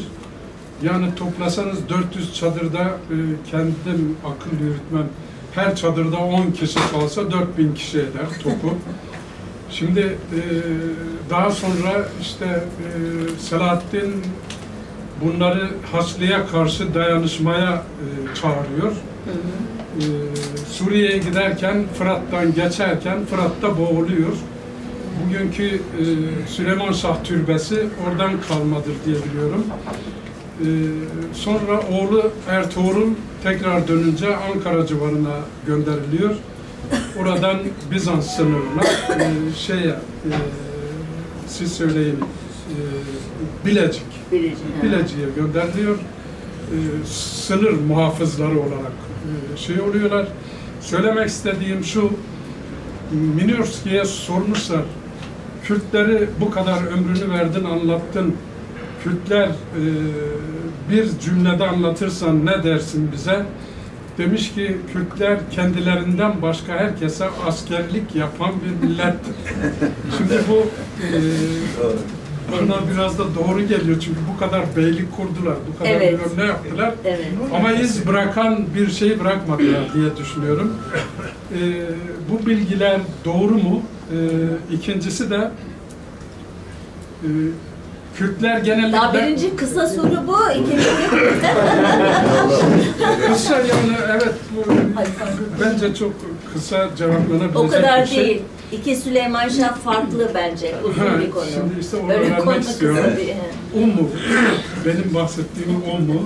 Sonra Ertuğrul'un oğlu Osman, Osmanlı İmparatorluğunu kuruyor. Yani 4000 kişi koca dünyayı neredeyse 3 kıtayı fethedecek bir imparatorluk kurabiliyor 4000 kişi.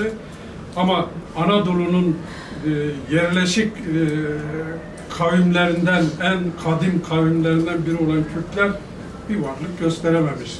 Evet. Bunu işaret etmek istiyorum. İkinci sorum özet olarak Kürtlerde aşiretçilik. Aşiretten söz edilirken İzol aşireti Kürtlerin en büyük aşiretlerindendir diye yazarlar. Ama Kürt tarihini okuyunca İzol aşiretinden herhangi bir izze, ciddi bir izze rastladığımı söyleyemem. Bu niye böyle? Yani İzollar gerçekten en büyük aşiret idi de neden bunlardan söz edilmiyor? Teşekkür ederim. Rica ederim.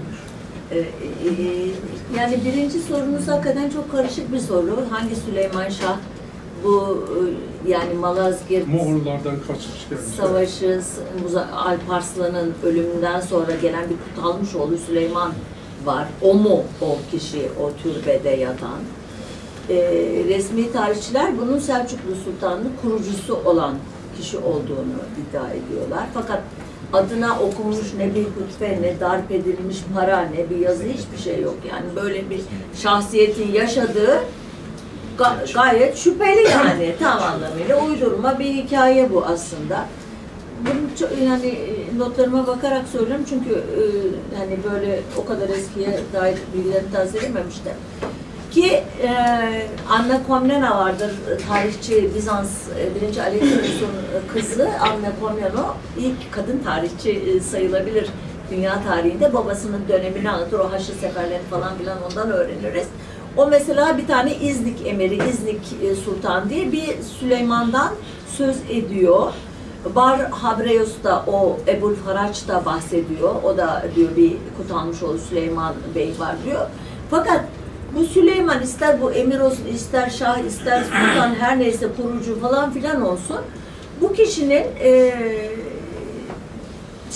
Halep yakınlarında savaşta hayatını kaybediyorsun dediğiniz herhalde Nehir'i geçerken vesaire ki bir kısmı intihar etti diyor, sefilce öldü, atladı suya diyor. Bir kısmı diyor ki yapıldı, nedir o, öldürdüler, karnında bıçak saplıydı vesaire diyor. Fakat bu kişi nerede gömülmüş, ne olmuş? Şimdi bu kişi Halep'te gömülmüş olsa bunların Caber Kalesi Halep'e 110 kilometre mi 120 kilometre uzaklıkta bir yer. Niye oraya gömsünler adamı, değil mi? O dönemi düşünün, öldüğü yere savaş ortamı hemen bir şey yapılır, mumyalanır gerekirse bilmem ne ama ki Selçuklu'da çok var mumyalama, oraya gömülür. Bunu niye Caber'e götürsün? Kaldı ki kimse daha türbeyi açmış, içine bakmış, içinde bir tane kemik var mı yok mu falan bildiği de yok yani. Bu bir söylence. Yani Süleyman Şah Türbesi Caber Kalesi'nde gömülü. Niye önemli bu? Bizim oradaki Osmanlı dağıldıktan sonraki toprağımız. Hayır, o da değil zaten. Ondan sonra barajın altında kalmış, baraj suyunun altında kalmış, başka yere taşınmış türbe ve taşınınca bunu Lozan'la birlikte Caber Kalesi Türk toprağı ilan edilmiş ama Caber Kalesi ilan edilmiş. Taşındığı yer değil. Yani tümüyle bir palavra hikaye. Hatırlarsanız bunu SDG mi demişti? Bizim sayemizde epey taşıdılar falan oradan. Bayağı bir şey oldu hani. Hem bir barış çubuğu hem de bir gurur kırıcı Türk tarafı için. Eşmer Eşme ruhu, bravo. Eşme ruhu. O da biliyorsunuz Eşme de 3. yeri yanılmıyorsam şeyin. Üçüncü yeri yani. Onunla ne alakası var bu hikayenin? Velhasıl kelam o kısmı karışık. Siz niye bu konuyu açtıydınız? Onu kaçırmış. Süleyman Şahlar muhteliftir falan. Ama ya şimdi konumuz öyle Süleyman Şah Türk. Türk şeyinin mitolojisinin parçası. Diğeri, hayır bir sorusu daha vardı. İzollar neden? Şimdi o dönemde hiçbir aşiret, hiçbir beylik, kimse Osmanlı beyliği bile Bizans'ı alt ettikten sonra doğru dürüst başlıyor. 1481 falan tarih kitapları falan. Kimse bir şey yazmıyor. Kimse öyle kayıt bırakmıyor yani. Bunu onun için İzollar etkili miydi, değil miydi bilemeyiz bunu. Anlatabildim mi? Pardon. Buyur hocam. Öncelikle size ve İsmail Beşiktaş'a, Sayın Hocama çok teşekkür ediyorum. Bu arada aklınıza sıkılan Sesini biraz yükselt. Ne güzel bir İzollarla ilgili soruyu cevaplamak istebildiğim kadarıyla İzollar Türk kökenlidir. O yüzden Kürdistan tarihinde pek rolleri yoktur. Fazla da olmamıştır. Yani ben bu kadar biliyorum. Neyse. Şimdi yanılmıyorsam bir şeyinizde Kürdistan'dan bahsediyoruz genel olarak. Şimdi elbette ki yani biz sürekli Kürt etnik yapı şeyinde değiliz. Ama tarihe hani geçmiş dersek geçmiş bile değil diye yorumluyorum sözü. Yani o anlamda çok önemlidir. Şimdi bir de çağımızda şu anda yaşadığımız şeyde maalesef insanlık hala ulus devlet çağında etnik ve dini problemleri aşmadı. Tam tersi merkezinde hala bunlar var. Ne yazık ki. hani birilerinin söylediği gibi baş çelişki, işçi sınıfı, burjuva, kapitalizm arasındaki Evet, çelişki ondan değil. değil. Ne yazık ki hala etnik sorudur. Şimdi siz Kürdistan kavramından bahsettiniz. Eğer 1000 yıl önce bir Kürdistan kavramından bahsediyorsak ki benim inandığım kadarıyla ben de öyle görüyorum. Kürtlerin hem Kürt sorunu vardır, aslında insanların da bir Kürdistan sorunu vardır. İlla da bir devlet dört Kürdistan anlamında söylemiyorum. Ama bu olgu çok önemlidir. Yani Kürtlerin dışında, Kürtlerin de kendisinin dışında bir olgudur. Burada farklı etnik insanlar olmakla birlikte Kürtistan'da genelde çoğunlukla Kürtler yaşamıştır. Bu anlamda geçen Netanyahu'nun diplomatik dille söylediği şeyi şimdi siyaseten anlıyorum. Kürtlere diyor ki siz 13.000 yıldır bu toprakların gerçek sahibisiniz. Bunun adı tapu demektir. Yani nasıl ki bir evin tescilli belgesi tapuysa aslında Kürtlerin de tescilli belgesi, ülkelerinin, yurtlarının tescilli belgesi tarihtir. Ve bu tarih diplomatik dilde kabul edilmiştir. Bu anlamda Kürtlerin önüne yani yeni fikirler doğabilir ve siz de bu anlamda buna katkıda bulundunuz. Beyliklerin birçoğunun aslında Kürt olduğunu şimdi ben de ikna oldum yani. Ay be bak nasıl tarih nasıl çarptı. Nasıl yanlış kullanıyor ben öyle demedim ama öyle anladım. Benim sorum Timur'la o da ana tarafından soyalır. Yani eşi tarafından soyalır. Evet damat zaten. Damat olduğu için Evet. alır. Özbekistan'da mesela özellikle Kürtçe'nin Özbek dilinde %10-15'in üzerindedir. Nan, goşt, ayan, azan, kemçilik, çarek. Tacikçe de aynı. Evet. Evet. Yani bu Evet. ilişki nereden geliyor? Ha, bu ilişkiler. Ben Çalışmadım o kısmını. Cevap vereyim mi? Müsaade. Ya dillerde bir... Ha? Cevap vereyim mi? Tabii buyuruyorsanız buyurunuz. Ya şimdi şöyle bir durum var yani Kürtler hani diyor ya Zagroslardan Toroslara ya biz çok büyük bir coğrafyada tarihte yer aldık. Biz bugünkü Ukrayna'da bile Kürtler devletler kurmuşlar tarihte. Dolayısıyla yani bizim dilimiz kendimizi dar bir alana sıkıştırıyoruz. Fırat'ın batısı falan yok öyle bir olay yani. Biz tarihte Zagroslardan tutun. Dediğim gibi yani Ukrayna topraklarından tutun. Akdeniz sahillerine kadar hep biz varız tarihte. Olmuşuz, devletler kurmuşuz, kültürler yaratmışız. Anlatabildim mi? Ha bizim sıkıntımız bugün dahi biz kendi dilimizi, kendi içimizde kullanmaktan intima ediyoruz. Birbirimizi desteklemekten intima ediyoruz. Bizim sorunumuz bu. Teşekkür ederim. Metin. Çok teşekkürler. Sesi gür ses. Sunduğunuz için çok teşekkürler. Ben şunu sormak istiyorum. Hep genel bir kanıdır. Osmanlı'da ya da klasik İslam devletlerinde özellikle erken modernite öncesinde hakim unsur dindir. Yani insanlar, toplumlar kendileri din üzerine hatta mezhep üzerine tanımlarlar. Yüksek lisans tezimde mesela bunu çok net bir şekilde kaynaklarıyla incelemiştim. Mesela Evliya Çelebi Anadolu'daki Bektaşi tekkelerini tanımlarken Bektaşi de sürekli Sünniliğe yamamaya çalışıyor, sistem içine almaya çalışıyor ama mesela İran Safevi sınırını geçtikten sonra bunlar mürtettir, bunlar mülhittir gibi bir dil kullanıyor. Yani siyasi sebeplerle vakanüvisler insanları yani Osmanlı'da en azından bir sünnileştirme çabası var. Yani bu konuda çok insan hemfikir zaten, birçok tarihçi hemfikir. Şikari'nin özellikle Karamannamesi'ndeki Kürt ifadelerinin çok uzun bir yıllar sonra çıkması, ciddi bir Kürt varlığının özellikle Anadolu'da, Batı Anadolu'da olduğunu ortaya çıkardı. Yani çok açık, yani bu çok artık reddedilemez bir kertede. Hani onu taksonomik olarak Kürt olarak sınıflandırdığımız Germanoğulları ya da Aydınoğullarına o ayrı bir mesele. Fakat böyle bir şey var.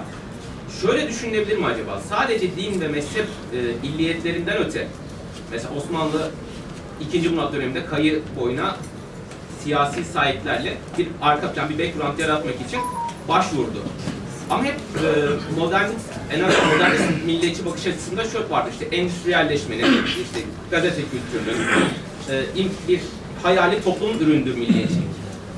Bunu acaba birkaç yüzyıl geriye daha götürebilir miyiz? Yani çünkü Türk kavramı gerçekten çok toplam bir kavram. İçinde Moğolu var, daha öteki Türkçe uluslar var, Afgan var. Hani burada bu Türk şemsiyesinin altına girmiş belli Kürt gruplar da var. Acaba diyorum, evet, bu Türk grubunun oluşumunu birkaç yüzyıl daha önceye götürüp bir sansür ya da bir potada eritmeye yönelik bir eğilim olabilir mi Osmanlı tarihçileri arasında, belki Aşık Paşazade arasında? Atatürk Enstitüsü'nde Evet, doktora evet. yapıyorum Metin. Evet, benden daha bilgili. Güzel anlat, teşekkür ederim. Yok, yani şimdi tabii milliyetçiliği hani bazı bilim insanları primordial, yani daha ilkçiler var. Onlar bu etnik kategorilerin çok daha eski tarihlerde ortaya çıktığını söylerler. Yahudilik için, Ermenilik için falan bunu daha güçlü ifade ederler. Ama milliyetçilik açısından baktığımız zaman, yani etnik bilincin milli bilince, ulus bilincine dönüşmesi çok modern bir şey. Yani ikisinin arasında bir yerde. Yani Kürtlük diye bir şey olduğu, Moğolluk, Kürtlük, Türkmenlik, Oğuzluk, bu belgelerde de görülüyor yani bu etnik aidiyet. Ama kendini bir Kürt beyliği olarak değil, Menteşeliler ya da ne diyeyim Germiyanlılar olarak tarif ettiğine göre demek ki önde gelen kimlik tanımı değil o. Yani çok farklı yorumlar yapılabilir. Elbette etnik bilincin bazı dönemlerde bugünkü milliyetçi bilince yakın bir şekilde kendini siyasi olarak da ifade ettiği anlar vardır, olabilir bunlar. Ahmet Ali bir örneği. Ahmet Ali ciddi bir örneği. Hani Evet, mesela onun değil mi, onun romanında adeta ilk ulusal şeyler, Memurzin'de var çok temalar. açık orada. Kürt milliyetçiliği çok açık. Evet, şimdi ama Şerefhan Bey'e de okuduğunda o mesela tanımlıyor, sayıyor bütün kavimleri ama öyle özel bir Yok, atıf, yükleme yok yani. Ben tabii çok uzmanı değilim, sizler hata yaparsam beni Daha söyleyin. İslami tondadır onlar. Ha, İslami daha tonda, şey, evet. ya da daha biraz hatta nesnel bile sayılır yani, kimine kötü özellikler de atfedebiliyor yani, övmüyor vesaire. Şimdi bu açıdan hani her şey söylenebilir. O döneme dediğim gibi kuş olup uçamadığımız sürece biraz ideolojik gözlüklerimizle bakacağız. Yani yazmak istediğimiz tarihe göre malzeme toplayacağız. Hani ona müsait her şey. Belirsizlik böyle bir hizmet, böyle bir şeye hizmet eder yani. Ben onun için hani çok iddialı konuşmak istemiyorum. Kınayabilirsiniz beni. Yani hakkınızdır. Buyur hocam. Ben bir soru değil de beylikler hakkında bir fikrimi söylemek istiyorum. Lütfen buyurun. Yani beyliklerin böyle yer isimleri olarak ya da soy isimleri olarak ortaya çıkmasını Kürt beyliklerinin sebebe bağlıyorum. Şimdi Kürt derken nereden nereye kadar Kürt? Çok büyük ve çok eski bir milletten bahsediyoruz. Evet. Yani bir Zaroslardan çıkıp bir geriye gittiğimiz zaman eski tarihe 12-13 bin yıllara kadar gidiyor. Şimdi o bakış açısıyla baktığımız zaman Anadolu'daki bir Kürt'ün, ya biz Kürt'üz komple bütün o zamanki iletişim ve ulaşım araçları açısından komple bir millet olma, bir herkesi kapsama çok mantık dışı ve saçma. Doğal olarak insanlar içinde bulundukları ya coğrafi ya da soydan gelen Aile, büyük bir klan. babadan gelen ismi baz alarak önde tutarak kendini diğerinden ayrıştırıyor. Tabii. Bir de iç çatışmalarımız var. Yani doğal olarak bu iç çatışma mesela şu çok net bir şeydir. Şırnak ve Hakkari beyliklerinin mesela birisi halayı soldan başlatıyor, birisi sağdan başlatıyor. Niye? En çok ikisi çatışmış. Birbirine yakın olanlar bir de en büyük rakip olanlar. Çünkü her şeyden çekişiyorlar. Yani biz kendi yaşadığımız köylerimizden biliriz. En büyük rakiplerimiz komşu köylerimizdi. Yani ortada bir orman var. İşte onu kapışıyoruz sürekli falan filan. Onlar kendine ait, biz onları düşman sanırdık çocukken. Meğerse akrabaymışız. Çok güzel. Mesela Germiyan dediniz ya hocam. Enfal'de, Barzan'da gençlerin çoğunu götürüp Germiyan'da toprağa gömüyor Saddam. Enfal operasyonlarında tabii Germiyan. Muhtemelen bu oradan kalkmış Anadolu'ya gelmiş. Gelmiş olabilir.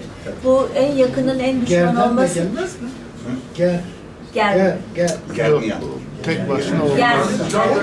Tek başına olmaz. Gel. Şimdi bu en yakının en düşman olması hakikaten her şeyde. Evde esmerdir herhalde. Mezhepler biliyorsunuz en sert çatışmaları. Yani mesela Hristiyanlıkla Müslümanlık çok ciddi bir karşılaşma yaşamamıştır dünya tarihinde ama İkisinin de mezhepleri birbirine karşı en kanlı savaşları vermişlerdir.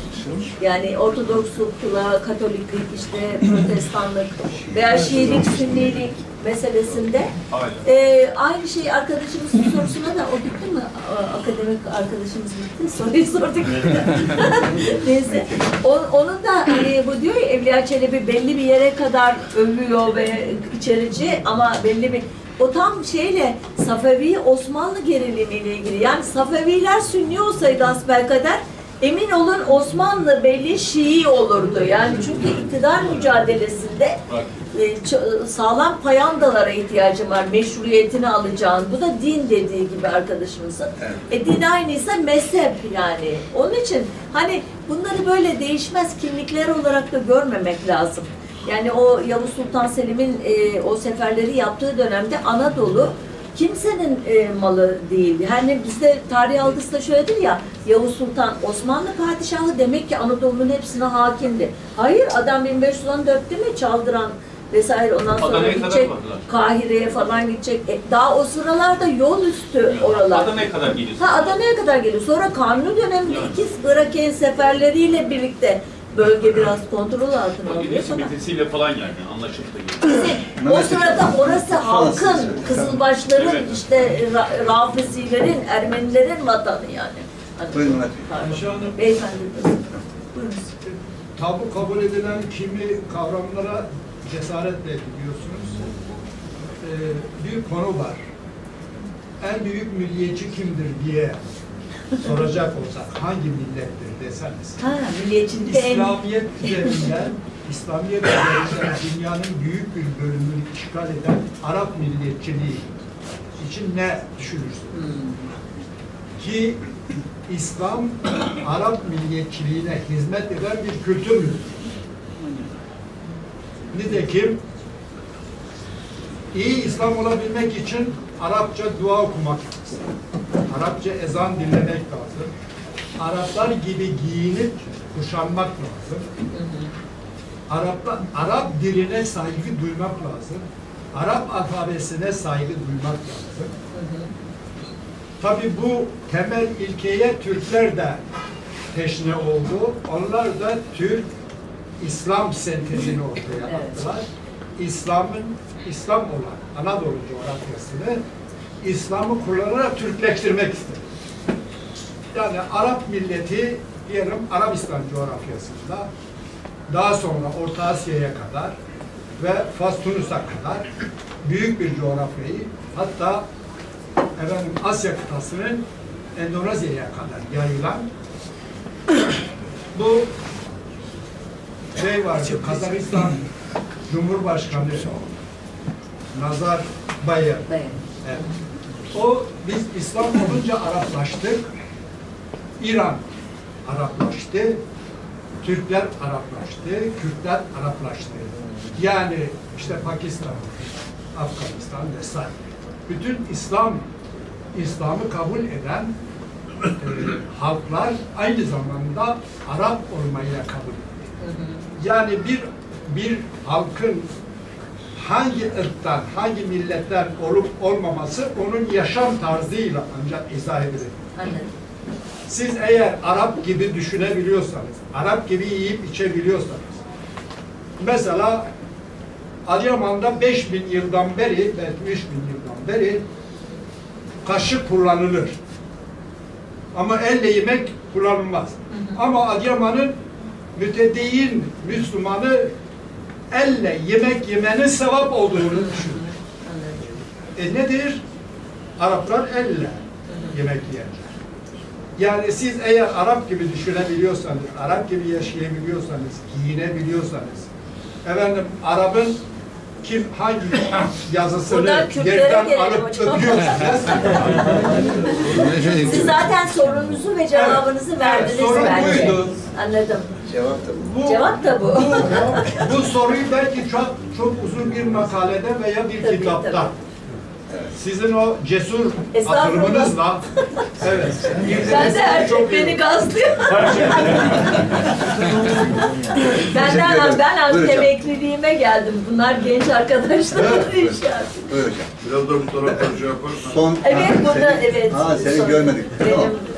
Sonra Hocam, size vereceğim. geldiğiniz için çok teşekkür ederiz öncelikle. Rica ederim. Sizin makalenizi de okumuştum daha evvel. Bu şikayetçilik. Makale dedi ya, ben tweet Yani atmışım. uzun bir yazı Makale diyelim. çevirmiş. Uzun bir yazı diyelim. Ha. Bir de Evliya Çelebi ile ilgili, yani bu bahsedeceğim sorunusunu soracağım konuyla ilgili.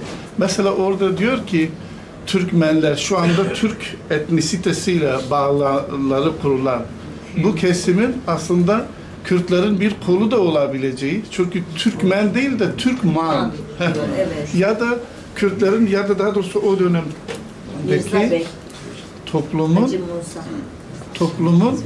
daha çok kırsalda yaşayan kesimlerine verilen Evet. bir isim olduğu, O da hatta ordular, asker toplanırken de Kürtlerin yani Kürt toplumunun içerisinde bir kesim olarak anlatıldığını siz de galiba yazmıştınız. Olabilir yani. Evliya Çelebi de yazar. Onların fiziki özelliklerine baktığımız zaman da Kürtlere, Ermenilere, İrani toplumlara daha çok fiziki kalıpların benzediği görünüyor. Siz bu konuda ne dersiniz? Bu Türk etnisitesi mi yoksa İşte o dönemin toplumu kimlerden olmadığımız, oluşuyor? bilmediğimiz, yani ne desem boş, yani istediğinizi diyebilirim ya da anlatabiliyor muyum? Siz hoş bir cümle kurabilirim. Çünkü her birine müsait yani anlatılar. Şimdi Evliya Çelebi, Kürtistan hakkında hakikaten çok önemli şeyler yazmış. Bunu da o tercümelerin hiçbirine koymamışlar uzun süre yani. Martin van Brumensel bir makale yazmıştı bu konuyla ilgili. Toplumsal tarihte de yayınlamıştık. O zaman o Evliya Çelebi'nin Kürdistan beyleri, Kürdistan coğrafyasına ilişkin şeylerini öğrenmiştik. Şimdi biliyorsunuz orada Genç Osman'la ilgili işte ona tecavüze falan uğramış falan hikayeler olduğu için ta bunu basan Kilisli Rıfat Bey o sayfaları cart diye yırtıyor. Evliya Çelebi'yi sansürlü basıyorlar. Neden? Böyle şeylerin öğrenilmesi. Şimdi acaba kaç yeri yırttılar, bastılar? Çünkü Evliya Çelebi'nin seyahatnamesi şeyde basılmamıştır. İbrahim Müteferrika'nın ilk kurduğu matbaada basılmamıştır yani. Enteresan, o kadar önemli bir eser. Ta 1890'larda basılıyor. O da sansürlü. Mısır üzerinden bazı baskılar Osmanlı ülkesine giriyor falan. Acaba ne yazdı yani adam Kürtlerle ilgili? Belki daha başka şeyler yazdı. Değil mi? Aynı şekilde onu inceleyen bir Alevi Bektaşi uzmanı Bülent Bilmez de demişti ki Evliya Çelebi'nin içindeki bir sürü Bektaşi işte atıkları Balkanlarda hepsi de değiştirilmiş, silinmiş, o atlanılmış çeviri yapılırken falan. Yani çok elimizdeki malzeme de müsait değil yani bizim doğru bir anlatı kurmamıza. Gönlümüzden geçtiği gibi anlatabiliriz ya da öyle değil. Gerçekten çok istifade ettim. Teşekkür ederim. Ben Kemal Sübhanlı. Öyle mi? Sizinle yazışıyoruz arada. İlk kez karşılaştık. Memnun oldum. Hoş geldiniz. Tabii şimdi... Size tereciye tere sattım değil mi bir saattir? Vallahi burada var öyle bilen, benden 10 kat fazla bilenler. Zarafet gösterdiniz. Sağ olun. Çok değerli yazılarınızı hep takip ediyorum. Çok değerli bilgiler veriyorsunuz. Çok zarifsiniz. Her bir makaleniz bir kitap. O kadar. Yani çok şey... Okuyup yazıyorum öyle diye. Fakat şunu söylemek istiyorum, o söylediklerinize ek olarak. Yani bu anlatımlarınızdan çıkan özel diyebiliriz. Aslında Kürtler haricinde herkes İslamiyet'ten istifade etmiş. Yani Araplar ta nereye kadar işte Cebeli Tarık'a, İspanya taraftan, Endonezya'ya kadar İranları kendi grupları altına almışlar. İranlar daha sonra mezhep ayrı mezhep benimseyen boyunluğundan kurtulmayı başarmışlar. Osmanlı bütün o 5 kıtada dedikleri o koca kıtada hadi. 3 mü 5 mi evet. 3 yani evet 3 tane. Biraz fazla söylüyorum. Hayır öyle öğrettiler bize. Benim de dilim kayıyor. Şimdi bütün bunu tabii İslamiyet'i kullanarak bu şey yapabildi. Biz de hep onların askeri olduk. Bugün dahil. Hep askeri olduk. Bugün de öyle. Evet. Mesela o günde aslında o Osmanlı'nı çok parlatanlardan biri Kürt dizisi bilgisidir. Heşt ve Heşt adında bir kitap, yani Osmanlı'dan şeye kadar, Yavuz Sultan Selim'e kadarki dönemleri birer cennet olarak anlatıyor. Oysa her vahşetin aslında yaşandığı, yani kardeş katli dahil, işte baba öldürmeler dahil, çocuk öldürmeler dahil, yani her türlü vahşetin yaşandığı bir şeyde, bir kültürden o 8 kültürü bir 8 cennet olarak. Biz hatta son zamanlarda da işte kalkıp şunu söylüyoruz. Yani biz o Sevr görüşmelerinde falan Kürt aşiret reislere kendilerine biz önce Müslümanız, sonra Osmanlıyız, sonra Kürt işte. Mebahat halise rekord bir de Süreyya Önder vefat etmiş. O nedenle biz zaten 15 bin önce öyle mi? gerçekleşmişti söylemiyorlar. Öncelikleri olmayan milletlerin geleceği yoktur. Bizim önceliğimiz olmalı. Önceliğimiz de kendimiz olmalı. Evet. Çok önemli. Yani geçmişiniz olmayabilir ama önceliğimiz projeniz olmalı. En çok geçmiş olan toplum biziz yani. Yani önceliği olmayan milletlerin geleceği yoktur. Geldiğiniz için hepinize teşekkür ediyorum. Çok verimli bir